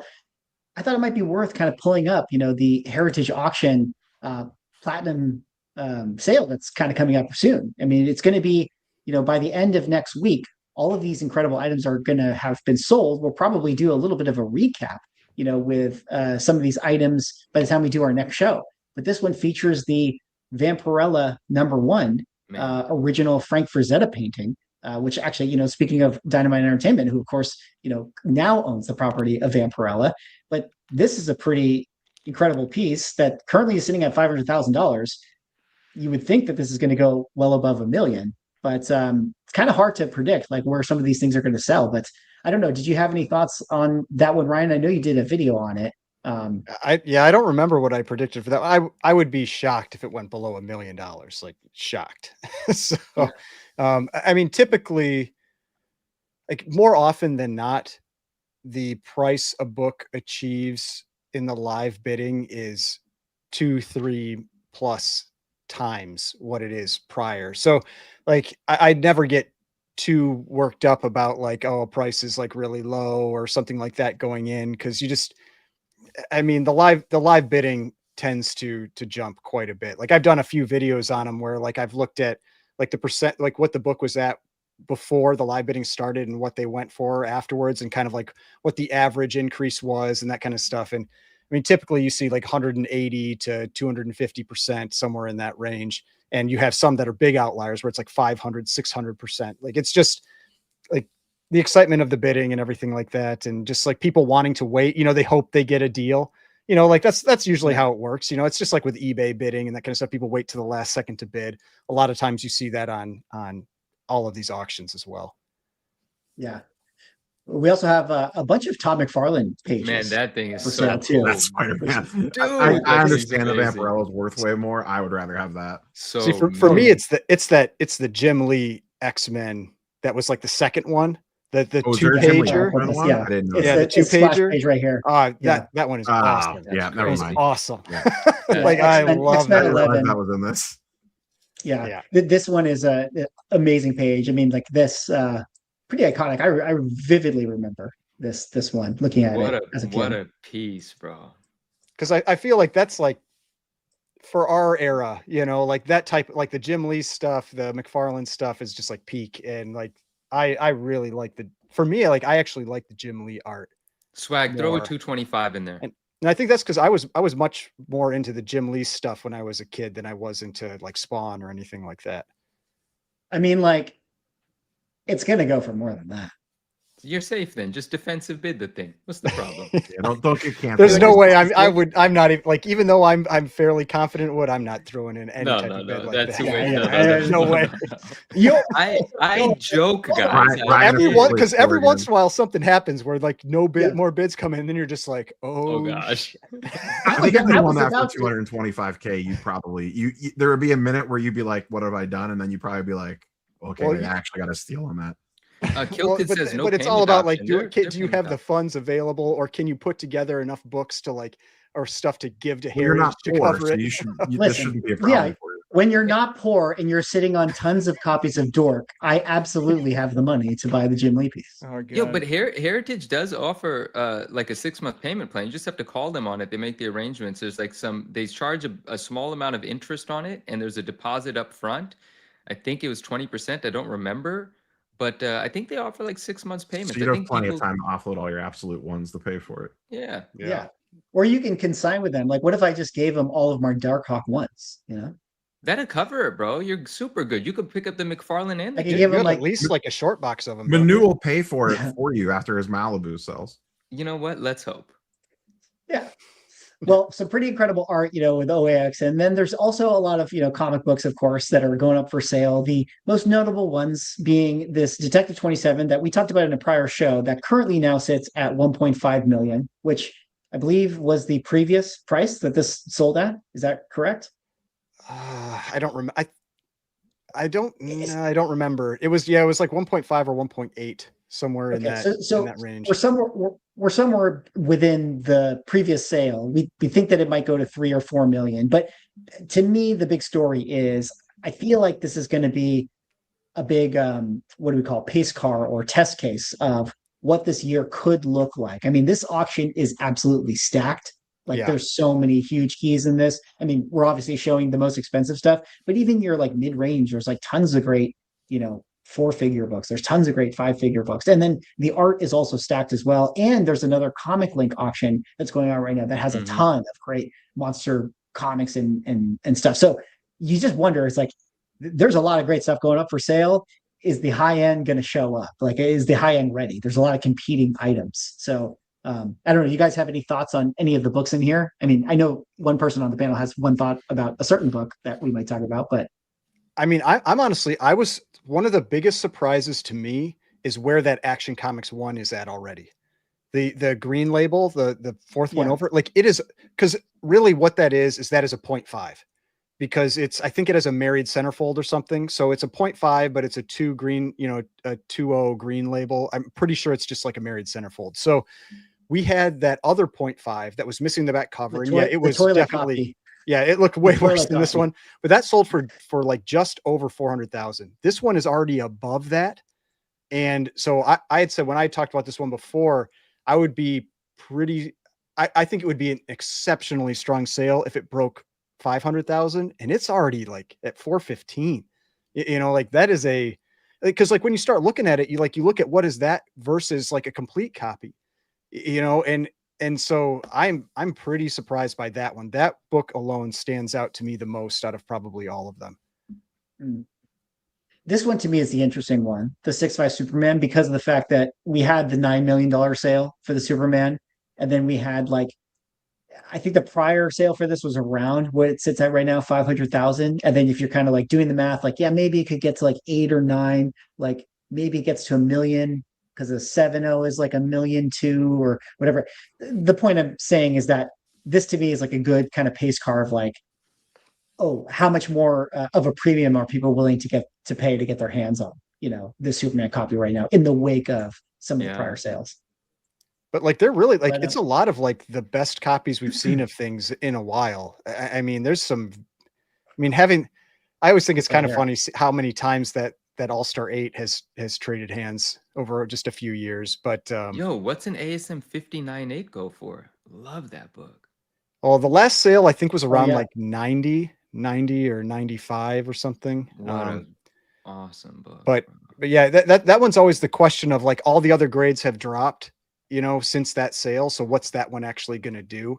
And yeah, it'll be tough to know for sure where that one's going to go. But yeah, it's just like this auction it really is stacked. It's definitely stacked. There's a lot of top of census books, including top of census for this book right here, the Malibu Sun PSA 10, currently sitting at $12,000. What do you guys think about this one right here? What do you guys think, guys? It depends how like we didn't get an agreement from Manu yet about how much he was going to pay us to talk about this. It's TBD. It depends on where it goes. Everyone in the chat, do we think that Manu should go full Ken Goldin right now on this book? Like, should we give Manu the space to go Ken Goldin here? I can't. Yell at people for stop. Don't be poor. Yeah, bid on. I'm gonna get eaten alive in the comment section for pumping something that I love. But like, bro, like I don't know what it's gonna do. I want it to be the most expensive Spawn book ever sold. Like that's what I want to be able to say, and it's got a ways to go because I know of some, some sales on Heritage for some of the Spawn books. I've sold Spawn books for more than the price that this currently sits at, and but I wanted to just do so much more than this, and I wanted to set that record, but I can't Ken Goldin it, right? I don't know how to do that and how to reach those people and say those things, but I just want to see that happen. Like truly, I mean it. It is the nicest copy of this book ever. It is what a lot of people consider the first Spawn. It is the cover of Spawn 1 before Spawn 1. Spawn is written in the way that it didn't ultimately get published on Spawn 1. It's a book that didn't survive in high grade. Most of them have rusty staples, and this is a beautiful, beautiful example. It is, in my opinion, worth way more than what it's at right now, but we're all going to see together. And I want to be able to say it's the most expensive Spawn book ever sold, and I hope that's what happens. And what is currently the most expensive Spawn that's book? What I wanted to is it the Black Ink variant? Like, is that the most expensive? Oh no. There's this I forget the issue number, but there's this black and white sketch cover in like the 160 something number range that even in a 9.6 has sold for 16,000 before, and in a 9.8 has sold for more than that. The error copy of the Malibu Sun 13 in a 9.8 signed on Heritage has sold for 21,000. The blue label of the error copy has sold for 14.4 on Heritage. And again, there are 6 9.8s of the error copy. I sold an error copy for 14 and change privately, right? And so there's only one of these, and there's only going to be one of these. Like, I can't say that with certainty, but I believe that with a great deal of confidence. And I'm willing to put some money on that too. And someone could come and collect if I'm wrong, but we have to make an arrangement for that, and we'll do it. We'll put it on paper. But so I think this should outperform all of those books, and I hope that it does. I think there are some other Spawn books that have sold in like the 25K range, these super rare variants in a 9.8. There's these cult collectors, this audience of affluent Spawn obsessed collectors that pay those kinds of prices when those books pop up, because they never pop up. And so I want to outperform those just for the sake of doing it. And there's a possibility that it does. I would assume, and I hope that on the there's 4 days left, but on that last day, hopefully it gets cooking, right? And one of the things that I've been an observer of is this seems to be like on the last episode, we got to like 5,700, and now it's kind of twice that, but it seems to be growing. No, it actually did leap. No, it seems to be moving. No, it did leap a little, but then it started to leap by an increment, which makes me think, and I don't know if I'm supposed to say this because I don't really know, but it makes me feel like there's a high bid in here. And I don't know what that is, right? Because if it's just, is someone actually just going 9,000, 9,500, 10,000, or is that like what that, or I guess maybe that doesn't mean there's a high You bid. can put it. You can put in a secret max bid, and it just like auto will And beat auto increments somebody the else next who one. bids Yeah, in. like is Yeah. some, yeah. So, and guys, if anyone out there has the money to have some fun, go have some fun, make it the most Asking someone expensive to spawn book ever. defensive bid your book. I'm asking for the book to sell. I just want the We need book to to go sell full. well. We need to go full market manipulation. Okay, listen. This is what I learned from Logan Paul. Okay, Fee, I can't bid on my You own can book. No, buy I this won't bid book. on my own book. you can buy this book for $12,000, but if you bought this book for $1 million, you could be a legend, Yeah. an absolute legend. The number one Spawn comic in the world. I will tattoo Anyways, that was my your one question. name. So on my you. question is this: was that market manipulation? was that market manipulation? What I just did? Are you No, gonna no. crash out after the day after the sell? This is me talking about something I'm selling, which obviously I'm gonna do. And even prior to me having put it up for sale, I loved it and I talked about it to endlessly. I'm gonna talk about it after I don't own it anymore. I love this stuff. Of course, I'm going to talk about it. Anyone that says Manu is pumping up his own, what the fuck do you think I'm going to do? I love it whether I'm selling it or not. That's insane. But in order to connect with the buyer or make the impression of what it is and what I believe it to be, you have to talk about it. A lot of people don't have the knowledge of a Malibu Sun 13, but the fact that a 9.8 has I don't know, 80, 110 copies on the census, it's a $3,300, $3,500 book. There's already value there. And this being the only one in a not there's no 9.9s, there's no 10s. And with the multiples that the 9.9s do, this has the potential of replicating such a multiple. And I want to make sure people are aware of that. The error copy sells for more than this. There's 6 of those. There are just other Spawn variants that are more recent that sell for more than what this is at. And there's more of them than this. And so you have to educate the audience. They might not be aware. This has the chance of being the rarest and most expensive Spawn book. And selfishly, I want to be able to say, I did that. That happened. And that's not just about the money. That's Reef like, has a good point. Yeah. You What'd he should reach say? out to Jake Paul, or no, it'd be Logan Paul, because he has 16.5 million to spend. That's true. So- he may want to buy into Plenty next of money, collectible. too. Well, here's actually, to everything that you're saying, Yeah. bonus broader topic for Yeah. Rob and Ryan, because I feel like this is kind of like the theme of even going back to the Goldin stuff. Serious question, like what is the line of like sales, selling a book and pumping something up, and like marketing your copy? Like, I don't see any like you problem with I see no problem with marketing your own. Like it's your yeah, I it's don't your thing you're selling. What are you supposed to? I don't Yeah. understand. Yeah, like I don't get it. I don't Like, As long as you're think not there is like- either. As long think- as you're not like false representing something, like Yeah. no. if someone just fact checked all the stuff Banu said and like one of it was like, oh, like blatantly not true, like you shouldn't do stuff like that. Yeah, Obviously. I've been selling Malibu Sun 13s in 9.8s and raw for 5 years. I've said it so What many times. What do you make of when people say like, they're like, yes, listen, guys, I know there's a bunch of ASM 300s, but look at my copy. Like, look at the orange on my copy, the gloss of this cover. I think that's How do you feel about valid. so everything that you said is like objectively true. Here's the okay. census, here's the numbers, blah, blah, blah. Then when you get to like a place where it's like, oh, subjectively, oh, look at my card, look at my alignment, look at the the corners, look at the corners on my, like, how do you feel about that type of sale? I think that's fine. I I think it's mean, fine. like that's the buy the book, not the grade stuff, right? And Yeah. we always know like people buy the grade, which is great for a PSA 10 because that grade is higher. But like buying the book, like to me, like that side of it really applies. Like if you're talking about an ASM 300, like when you've got a book that is super common, why not try to get the one that stands out a little bit more?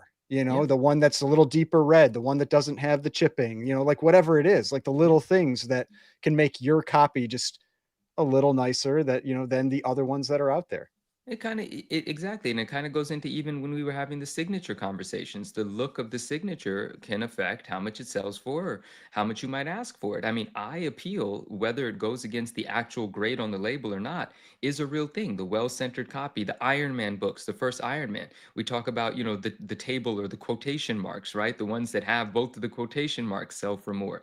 ASM 300 is commonly a book that is not centered perfectly. The yellow banner at the top is sometimes too close to the top. And, you know, and since the 300 is well lined on the side, you can see if there's too much black or if the black is shifted, you know, so, and the brightness of the reds, that's all super valid. And if someone wants to ask 2,700 versus 2,400 because of the eye appeal, I think that's accurate, reasonable, and how the market functions to begin with. It's one of the reasons that I'm not a big fan of like vaulting stuff where you, anyway, I won't go down that lane. Like, I don't think of it as a commodity. All books, even if they're graded the same, are not equal. So I do look at them on an individual level.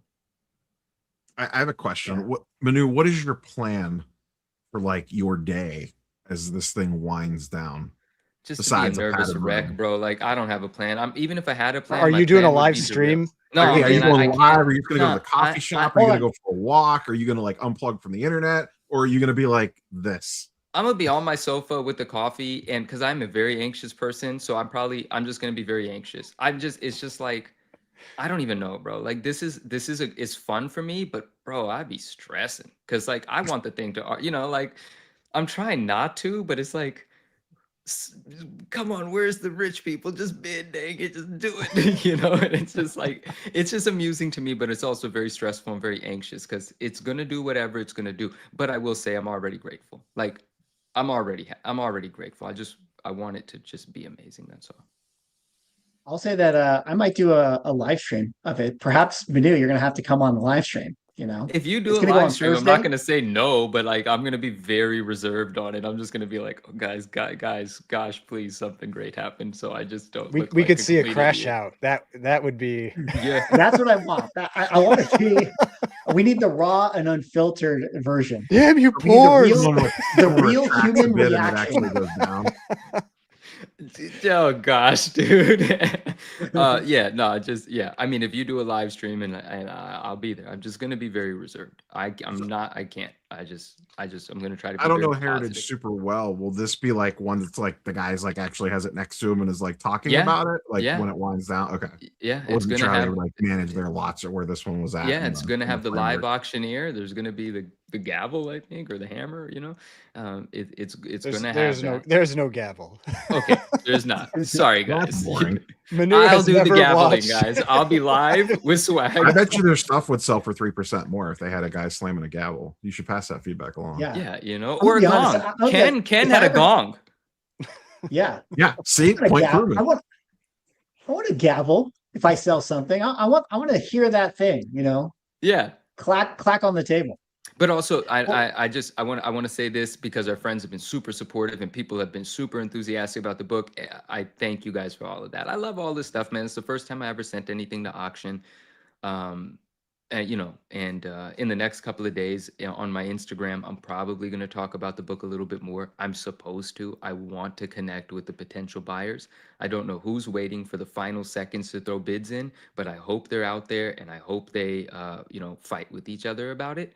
Because I want to be I want it to go well. And then, like I said, I want to do some great giveaways as a result, but it has to do super well for me to give super great giveaways away. And that's what I want to be able to do. Well, everyone in the chat gave you full permission to be a big pumper.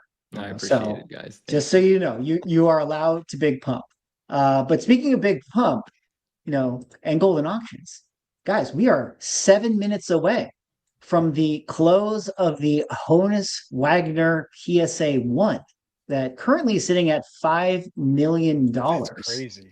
That's wild. Absolute insane number. The story of this one is that this is a freshly graded Honus Wagner. I think that there was an episode of King of Collectibles. So we're going to actually, you know, watch this thing count down with 6 minutes left as we kind of wait for it. You know, there's kind of interesting because the Heritage has another... in the next 7 minutes. How does that one work? Do they do like, because I don't it has extended Golden Auctions. They have extended bidding. Yeah. Okay. There's no that thing will be still going at like 1 a.m. Yeah, we'll see if we get lucky to see it close. So, Rob, you think that 5 million is not this going to go way higher than 5? I don't know about way higher, but I would be shocked if that is the number that it ends at. Oh, interesting. Yeah, I think they have a 30-minute reset. You know, we also have this other Honus Wagner that's on the Heritage Auction. So this is 7 days from now. I forgot what we decided what the A meant. It means authentic. I think it's but authentic, does that mean, right? Yeah, so, for sure. but it's not. It doesn't have a grade. No. Yeah. It probably means it was they interpret some manipulation, or maybe it was stored in something where they get like I know there's certain things where if the card is stored a certain way, they don't grade them, and There are gonna be a million different reasons why it's authentic. They also could have chose to have it graded authentic, but Yeah. actually, there's another crazy one there. That Michael Jordan card is gonna go for crazy money. That's his first ever 1/1. Bro, that's such a cool card. So this was crazy because this Honus Wagner sitting at 1.9. They have it estimated at 3 million with 7 days left. So, you know, obviously the PSA 1, I guess, is a better condition version than this card. It's kind of interesting to see where that Wagner market is shaping out to be. And yeah, like the Jordan card here and then the Mantle, 625 and 750 respectively. So these are kind of interesting to keep our eye on, see what they sell for. I have a sneaking suspicion that Jordan's going to go way, way higher than that number. Is this the Holy Grail Jordan card then? I don't know the Jordan market that well on the high end, so I don't want to talk out of turn, but it is on the short list for sure, if not the number one. I was never even aware of this card. Not that I know every Jordan card, but I had never seen this or became aware of it until this auction listing. I did not know anything about this. I think this is cool for me to even like be learning about. PSA 8 though, so it's worthless. Definitely gonna get a pretty penny. Totally worthless. Like his green PMG would maybe outsell that one because it's a PMG. I don't remember the last time one of those sold publicly or what it went for. Yeah, pretty crazy. 4 minutes left, guys. Predictions, thoughts? It's happening I'm right now. Yeah, I don't Well, even. no, I don't even know the market for that card, so I can't even. It could easily go extended. I made the mistake one time of having the brilliant idea to live stream a Goldin auction because it just kept going. And then the live stream ended up being like 5 hours long because of the extended bidding. And that's like that's like the Comic Connect like, auctions we used to do. Oh my god! It was during COVID, so I didn't have anything else to do with my life. But Ryan and I did a Comic Connect auction where I think we went for like 5.5 or 6 hours for that reason. You know, the extended bidding just kept dragging it. I could like barely stand when that ended, getting out of my chair. Like I just have this like dining room chair like that I sit in here because it fits in this space, and it's like it is not comfortable, and sitting in that thing for that many hours was brutal. It was brutal. So yeah, no, that's why that's one thing that's nice about Comic Link is they're just done. And even with Heritage, like you don't move on to the next one until that item is done. So they still have a pretty controlled time. But yeah, man, like Comic Connect and it's like Goldin, like those extended ones, they're brutal. Yeah. You know, I do want to no, sorry, skip. All right, skip it. Cut. You realize we're live, right? Here's the journey of the Shields Wagner. 117 years in the making. In 1909, a young Morton Bernstein pulls a Honus Wagner from a sweet Caporal cigarette pack. That same year, Honus Wagner asked the American Tobacco Company to withdraw his card from production because he objected to his image being used to promote tobacco to children. Morton keeps his cards and frames them on the walls of his office, protecting them for decades. The collection passes to Morton's grandchildren, stored safely in a family warehouse. 117 years later, still in the same family, the Wagner remains untouched, a true time capsule. In 2025, Ken Goldin drops everything and travels immediately to secure the Shields Wagner during filming of season 3 of King of Collectibles on Netflix. The family chooses Goldin to tell their grandfather's story and introduce the card to the world. Honus Wagner is the benchmark of the hobby. Approximately 50 copies known, a global symbol of rarity. And now this legendary card be at auction. Did it sell with 1 minute left? There's the story. So I don't know, pretty crazy. I guess, it's interesting that there's still finds out there. Here we are. Do they 100 have there years what the into highest collectibles. graded one is? Like, what's the highest graded Honus Wagner? Is it like I a don't remember 4 or off something? the top of my head. I'm too Maybe poor to someone care in about chat will be able to kind of mention. Let's see. Yeah, I didn't know if they had A lot of- anything similar to like what Heritage has with like some type of census connection or let's anything go. like that. But Let's go to Heritage here.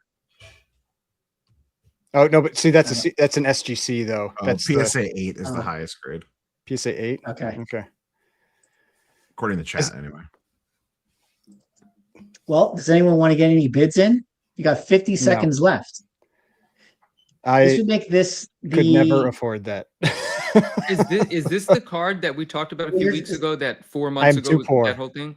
Yeah. Yeah, Okay. it's the same card. Yeah. Okay. Well, Well, that's you're freaking poor cool. and you're mad. If you're not willing to spend $5 million on a Wagner, I mean, what are you even doing with your life? Exactly. Yeah, I'm too poor for that one. Sorry. Looks like this one's actually going to close. We established. What's the countdown right now? Rich enough to bid on. Wait, you know what's really funny? 20 seconds here, guys. 20 seconds. We're at 15. The suspense is palpable. Is This is anyone in the chat going to bid? We're at 5 seconds left. The underbidder should bid on the Malibu. Huh? Yeah, take away. You gotta actually get 4 extra million to spare. Yeah, exactly. The seller of this guy. Well, there it is, guys. Live on the Ungraded Truth. The final sale, $5 million. We actually don't know that yet. Well, but it don't does know say that yet. extended bidding will start in the next 10 seconds. I don't even. My God. Oh, what? Why would they do that? Yeah. So and then it says that's going to last for 30. I'm guessing False you can advertising. like is the Oh, it extended is still bidding got the 30 ones where minutes it's like to you go. can only bid an extended if you've Yeah, bid? I think that was the actual regular auction ending. This is the first extended period. Yeah, because So I've bid on anyone stuff from who has Heritage bid- before where they used to have that with like posters where like if you wanted to, every item had extended bidding and you could only participate in the extended bidding if you had bid on the item in the primary time period. Ryan, And is that so- how Heritage works? Like when it goes live? No, that most of them don't, but I think their posters has now gone to like what their traditional is for like comics and stuff, but their poster auctions used to do that. And so I have some like movie posters and stuff that I've bought that I had to do that extended bidding stuff. Yeah, Fanatics Collect used to be like that, and then they switched it. Yeah.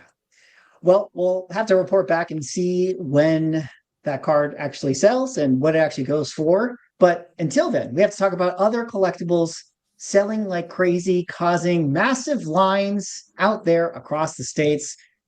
Gentlemen, we talked about the One Piece heroine set when it was about to drop. We knew that this thing was going to go crazy. But what I don't think that we did know is that it was going to cause people to wait in ridiculous lines since 2 a.m. to be able to get these packs at stores. Like, look at this. This is crazy. You know? Like, I don't even understand those lines because like we were talking about this before. Like, I don't like how much supply do they have? Like, there's no way they have supply for that many people in that line. Right? I mean, what's interesting to me, and I'll try to get this video here to work. But what's crazy to me about, all this stuff is like, are they going to have the supply? And are these stores actually going to be selling them at retail? Because couldn't you just go onto eBay and buy, a pack right now or a box right now? Or like, are the stores even going to not be marking it up? Bandai store, they have to sell at MSRP on release, I believe. Is a box really only going for $350? That feels like cheap. Wow, that's triple what they normally. Usually these are like $120 boxes. It still feels cheap. Well, but here's what's crazy to me about that. And again, I guess I'm just, making fun of the poors again. But to me, I'm like, dude, is it really worth it to like get in that type of line? Like, and I don't know what the allotments are, but let's say the allotment is like, oh, okay, you can buy one box. Like you're going to wait in line for 2 a.m. to be able to make $100 flip. for a box. I mean, like we had crazy. people fist fighting in Costco's to make like $50. So it's like, I mean, it's not. I feel like it's you can believe that people would wait in a line to save like $150. Swag. The $100 profit gets you a Dork, and then that turns into a $1,000 9.8. So That's true. Well, it's funny that you say that because leapfrogging is the game, within collectibles. So I think what I found, because I agree with you, Swag, there's much better things I would rather do with my time than wait in line all night for a box of cards. But I think for a lot of people, because I've seen like comments on this when you kind of press them on it, I think for them it's just more about the hanging out with people in the line for the night than it is actually like saving the $100 or whatever. Like I think there is, as weird as it sounds, like there's like an experience aspect of this, like I remember when I was in college working at Best Buy, and me and all my friends, after we closed the store, went and got in the line for a PlayStation 2. And it was just like me and all my friends hanging outside of Best Buy in the middle of the night for a PlayStation 2. It was more about that than it was actually getting the PlayStation 2 almost. So I think there is some of that to this to a degree. I also think there's just some crazy people that do the question is, was being outside enough to make that line not smell terrible? Because if anybody that's been to those shows, that like, oh man, that could be brutal. So Best Buy doesn't cater to the pores. We had well showered people in our line. Yeah. I will say, I do understand that, Rob. I do think that that's a fair point. I definitely waited in lines for video game drops and releases when I was younger, and I think that makes sense to me. I guess I'm looking at it in the cynical lens. I think we're just is this just a bunch of flippers?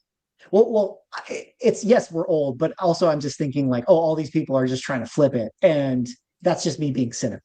But you're right. It could just be genuine fans of One Piece who are just finding this as the gathering event. I think that, I mean, I bet the line is a mix, but it's like, what do you think? What do you think the mix is? I think it's like 80% flippers, like 80-20.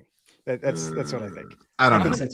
I'm going to interrupt with something vague, super vague, guys, but like super vague. But I just want to say, you guys ever read a comment either in the comment section or in the chat, and you just know that on some Ken shit, I apologize, but someone's just an asshole, a hater. You just know they're a loser. Like, you ever just read a comment and say, because now I gotta search through the comments section. No, because what I'm saying is being a loser is a mentality. Right. Oh, I like to say losing is part of winning. Acting like a loser is not. And most or all of we're winners around here. It's an optimism. It's a thing. It's an energy. It's a hopefulness, right? But when you're a loser, when you commit to being a loser and you put loser energy out there and people are doing their thing and then you just want to shit on it because you're a loser. You ever just read that and realize that this guy's a fucking loser? Oh my God. Vague. I don't know what comment set you off. Right now. What a fucking loser some people can be. Somewhere. But I just say that as a vague generalization. Dude, Ken Goldin, who obviously is watching right now, literally just sat up in his chair, was like, exactly. Yeah. That's what I'm talking about. Yeah. He's just trying to get Ken to bid on the Malibu. Listen. If you want to be a loser, I'm sorry that you made that decision. But you made that decision. And you're showing be your a winner and buy bro. a Malibu Sun 13 and a PS. Hey, Ryan said it. But like, yeah, hypothetically speaking, be less of a loser. This is given the vibes of that. Oh my God, what was his name? The guy that sold cards back in like the 90s. It's like that sold those like boxes. Oh, that's the best. It's like, you want chicks, you'd be a winner. Yeah. You buy this. You realize Ken Goldin was partially involved with that. Oh, right? I know. I'm aware of that. Real McCoy, thank you, my man. Shout out to you. Hope you're well. Yeah, so Manu, which comment was it? Like, are you just gonna directly call this person out? No. Another thing that we never do. Another thing that we never do is engage with losers, because then the loser rubs off, right? We don't do that. Oh, God. So this is generalization. It's a hypothetical. Absolutely. Well, it's the thing. It's kind of what you were talking about, Ryan, at the beginning. We were talking about the Ken Goldin thing. It's like, dude, there's going to be people that say some messed up shit. Chat, so like, your job is to find the comment. Oh man, Yes, shout out to our friends in chat. That's on a though, mission bro. to find that comment. I Yeah, love shout out to all the you chat. guys. But you just gotta like listen. I would never ignore chat, but No. I ignore all the comments. That's the thing. It's like just on all the videos, like you just let people say what they're gonna say, and then you kind of realize, like you just put stuff out in the world, and people have their own opinions, and it's their own conversations, and you just don't worry about it. That's kind of been my approach, and it's definitely helped with my mental health with it all. Yeah, I should take a note. I mean, next subject. All right, next subject. Well, we're getting down to the end of the show, but I thought this would be interesting to kind of bring up real quick. The Pokemon Mania is still going strong, guys. Thieves smashed through a wall in California and stole $180,000 of Pokemon cards. Wow. Not cash, not jewelry, Pokemon cards. We've reached the point where Charizard is worth more than a bank heist.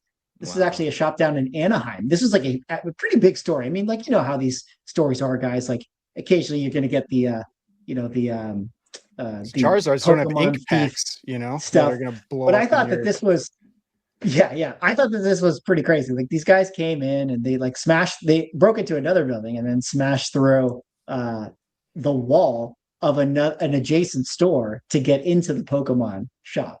So that was pretty hardcore. But I don't know, guys. Those Poke Streets, the Poke Streets are real. I mean, so like, bold, there's actually been a few things that have been going on with that. Like, there are, I've seen a couple posts recently about different, like, Pokemon influencers or YouTubers, Instagrammers, that kind of stuff that used to have like really extensive, fancy backgrounds behind them of all their product and everything. And somebody broke into one of their houses and stole everything. And so, like, a lot of them are starting to change that, because, like, it's just like, I mean, you're showing, like, you have these people that will put like $500,000 in product behind them, and then it's like, it can be dangerous to do something like that. So yeah, like, there's been some shift in that, on that side of things on the Pokemon side, because, like, I mean, we talked about, I don't remember if we talked about it, or if that was another video or what, but there was that, when there was that, the people that got robbed at gunpoint, that were doing like a live event, at their store. I think it was in New York. And then like three people came into the store, robbed them all at gunpoint, that kind of thing. And it's just like, Pokemon cards are so common, like, especially the more modern stuff, that you have these cards that are, there's tens of thousands of them in high grade, and they're worth $1,000, $2,000, $3,000. And all you have to do is just, you get it, you take it out of the slab, and it's untraceable, like, completely untraceable. And so you could see how, like, that kind of, like, see why people would do this. Like, it can be scary with that kind of stuff. Yeah. Definitely a reminder, cards are highly stealable, I guess is the word. As Swags has tens of thousands of dollars of books displayed behind him. That is all green screen and Swag. It's all fake. Yeah, it's all fake. Yeah, it's not real. And I've sold everything, so speaking of last topic of the show, before we round it out, before we do our giveaway here, speaking of not being a loser, Ryan, can you explain to me this graphic? I was wondering if, I didn't know if I showed this on my video today, so I did actually get it out there before this, but yes, this is my tracking of Absolute Batman and the price versus the census. Not to, like, not taking my victory lap yet, but we will revisit this at the end of the year. But, like, no, like, I've actually said, like, I think that this, I really like this chart. I'm not about, like, the price dropping. I really like this chart because it perfectly shows an example of when you have prices spike on something and there is not the demand there to meet that, or the volume of books or whatever isn't there to meet the demand. And so you have this delayed increase in the census. And that delayed increase in census was about 2 months, which would be approximately the time for you to get books sent into CGC, get them graded and back and put them up for sale. And so you had the prices start to spike in early October. The census started to climb in kind of late December, early January. And then like almost like 1-to-1, like perfectly lined up. The instant the census started climbing, the prices started dropping. And so it's like, it's just, I think it just is a perfect like example, perfect use case, whatever, for when you have this type of event happen where something spikes and there is a lot of volume available. What happens? Like, people are going to send them in. They're going to get them graded and they're going to sell them because it's easy money. So it'll be interesting to see how it plays out. Like if the census ends up leveling off at some point, or, you know, like where the price ends up leveling off. But yeah, no, we'll have to, maybe I'll have to add Dork 1 once we start. I don't know if any 9/8s have come back yet for that book, since it's so new. Like if anybody did like a unlimited tier or something to get one right back. But yeah, we'll have to start tracking Dork. I will overlay the Dork chart over the absolute. That would be fun. Yeah. And Ryan, we're gonna have a bet, so we should. And Kilted says it's gonna go to 1K by Christmas. Absolute Batman. But speaking of like things happening fast, maybe not getting 9/8s back yet. But I was telling Swag earlier today, people already got like the third-party variants on the market. There's one called Wart, and it's like a spoof cover on Dork. It's already on the market. What the fuck? How did they do that so fast? Crazy. It's crazy. Well, I definitely love this chart. I think it's hilarious to look at. It's a good reminder. It's something that just intuitively everyone can understand. Like if people are incentivized to send in books because things are selling for, you know, high prices, then you can expect like an increase in the census. And what does that do to the demand? You know, or can the demand meet that increased supply? So right. Basic 101, and it'll be interesting to see where it goes from here. Eventually it's going to find an equilibrium, right? Because maybe there'll be a breaking point where people like are no longer interested in sending books in for Absolute Batman. So we'll have to see. But you know, I'm not saying that I'm rooting for anything here, but being that we might have a Dork versus Absolute Batman here on the Ungraded Truth, I'm saying keep sending in those books, guys. Keep sending in those books. Are you going to make the Dork chart, Ryan? Are you committing to that as well, or no? I'll track those. Okay. I mean, I feel like that to make the Dork chart. I can't imagine. I mean, obviously, like if the print run's only like 20,000, it's definitely going to be a lot smaller. Ryan, let's just do it live. Let's do it now. Let's pick a date and let's pick. I guess we could simply say what's going to be the most. I think it's got to be the end of the year. Like it's got to be our year-end recap. Okay. I think end of the year, I would bet. Just like listen. If I'm wrong, I'm wrong. Whatever. I mean, it's going to cost me a little bit of money. Not a big, you know.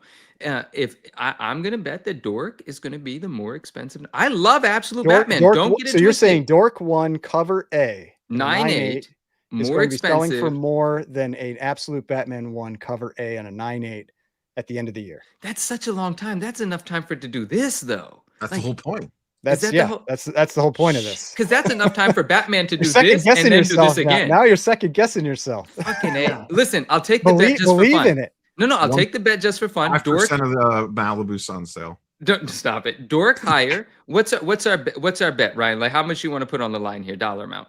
I'll bet $100. $100 done. In it. Let's go. Write a statement with the clip.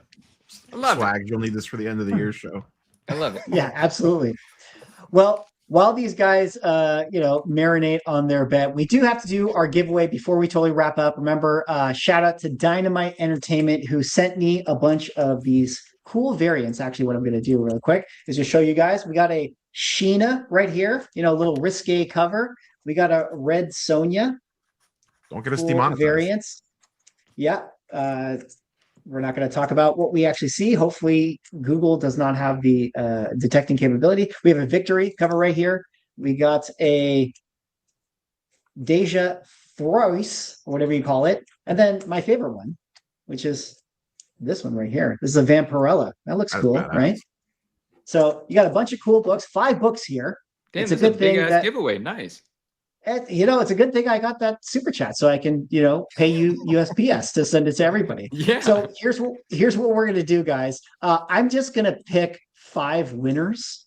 So what I'd like to do is, let me see if I do this correctly. Dynamite, right? If I just do that, #Dynamite. So any user who comments this includes Okay. So all you guys got to do, if you're in the chat, is type dynamite like that. Just type dynamite. Swag. And I'm going to pick Okay. 5 people. Why this is running, I know we talked about it pre-show, but we didn't talk about it here. I did also interview the general manager of Beckett the same week as PSA. Yeah, let's talk about that while we kind of gather our prize winners here. So I did ask the question to Colin what the future plans were for CBCS in that interview. And to be fair to him, he said that he has basically not dove into the CBCS side of the business. He's only been in the role for about 2 months. And then he asked me what I would do with them. So take that for what you will on the future of CBCS. He said, what would you do? Yeah. Well, what would you do if you were I mean, you Initius? could go watch the video. I said, that there might be something there with the manga business, but really it should probably just be rolled into PSA Comics. Yeah. What would you guys do, Ryan and Manu, if you were in the driver's seat? I would close the I'd doors roll and it roll into them into PSA Comics. I'd roll it More into staff, PSA. bigger facility, double down on the real bet that you were making. And the writing was on the wall. That's what I think. Because we talked about it before, like CBCS, unlike the cards with the black label, CBCS with comics doesn't have a differentiator. Yeah. Manga, And so that's it. I think that's the main thing. Got it. Yeah. Well, yeah, we're talking All right. CBCS, right? We're not talking Beckett cards. We're specifically Correct. talking CBCS specifically. correct. Yes. Yeah. Yes. Cool. All right. Well, we got a bunch of entrants. We're going to stop it right there. I'm going to hit draw a bunch of times. And if you're a winner, get in touch with me. You can send me an email, swagglehouse@gmail.com. I think the link is in the description, or at least in my YouTube, or send me a DM on Instagram. Just get in touch and I'll send you this book. But let's see if we can find some winners. So here we go. Draw number 1 going to go to Yeah. man, Eggplant, a regular 836. commenter. There we go. Congrats, Yeah, my man. Eggplant. That's dope. Congrats to you, sir. By the way, I'm just going to randomly draw real as far as like book, which yeah. books you get. Okay. Like, I got 5 of them here. So, we'll just do it. Here we go. Draw again. Winner number 2 Oh, is there's going 5 to winners. be- I'm tripping. Just have whoever reaches out to you first gets the pick. They get like first pick, whoever nails. All So you have to get J their address. Power. Nice. Yeah, we can do Nice, something like that. We got J Power 26. I'm writing Plus, this I don't stuff have to down deal with this, because- so I can make it as difficult on you as humanly possible. Yeah, I appreciate you. Let's promise all of them the world, and have And me swag deal will with it. deliver. Yeah. All right. Number 3 here is going to be Good luck, number 3. That was much shorter. Yeah, what's happening with Oh, this yeah. thing? Felt manipulated. Paul, congrats. Santos. There we go. Oh, this Paul thing is Santos. freaking out on us. Why is it all slow? I It's feel like lagging. it's just it's having trouble. It's struggling. It's definitely struggling here. It's overworked. Okay, we're back. We're back. This one looks We more got 2 legit. more. We got 2 more. Here we go. Oh, Omar's 1772. nice. Congrats, Congratulations. How do you want these folks to contact you, Swag? Oh, this one's going quick. They should either send me email, swagglehouse@gmail.com. Feed me feed has me. been fed. Congrats. Nice. Nice Witcher logo. It looks like a Witcher logo on the YouTube ID. There you guys have it. Those are the 5 winners. Either send me an email, swagglehouse@gmail.com, or DM me on Instagram, swagglehouse_comics. And I will get you your books. Or swing Nick- past his house. Nick Barucci, thank you so much for such a kind giveaway. I'm happy to be a part of it. Also, you should probably have the rarest Spawn book in your collection. There's a Malibu Sun 13 at Auction on Heritage. I think it would look great with you, and I will personally deliver it should you become the buyer. Thank you. There you go. Well, gentlemen, everyone in the chat, thank you all so much for hanging out tonight. Again, if you guys are on anyone's YouTube channel, be sure to head over to the descriptions and find the other members here. If you're watching on my show, be sure to head over to Ryan's or Neo's and give them a sub, give them a like, maybe do the same for me. Hop over to Manu's Instagram. If you guys also would like to head on over to the Ungraded Truth YouTube channel, we definitely would like to kind of grow this thing. I mean, we're doing our co-streams, and you can also watch it over at that channel live every other Saturday at 5 p.m. But, we do share some clips on this channel from time to time, so it's kind of helps us out. But maybe more importantly, I'd love it if you guys hop over to our Spotify. Give us some more 5-star reviews. I want to get to 20. Can we get to 20? We're at 13. A little bit of a thing, the Spotify. I clip out the show. I take out all that air, take out all the dead time. Every time, we shill Manu's PSA 10, we take that out, and then we put it on the Spotify. So you're getting just the most pure version. You're getting the most pure version on the Spotify. It's really good for the listening. Before we log out, I'm sure you've seen this, Swag, but someone is helping out with the shipping for the giveaway. That's very kind. I'm sure you've seen that.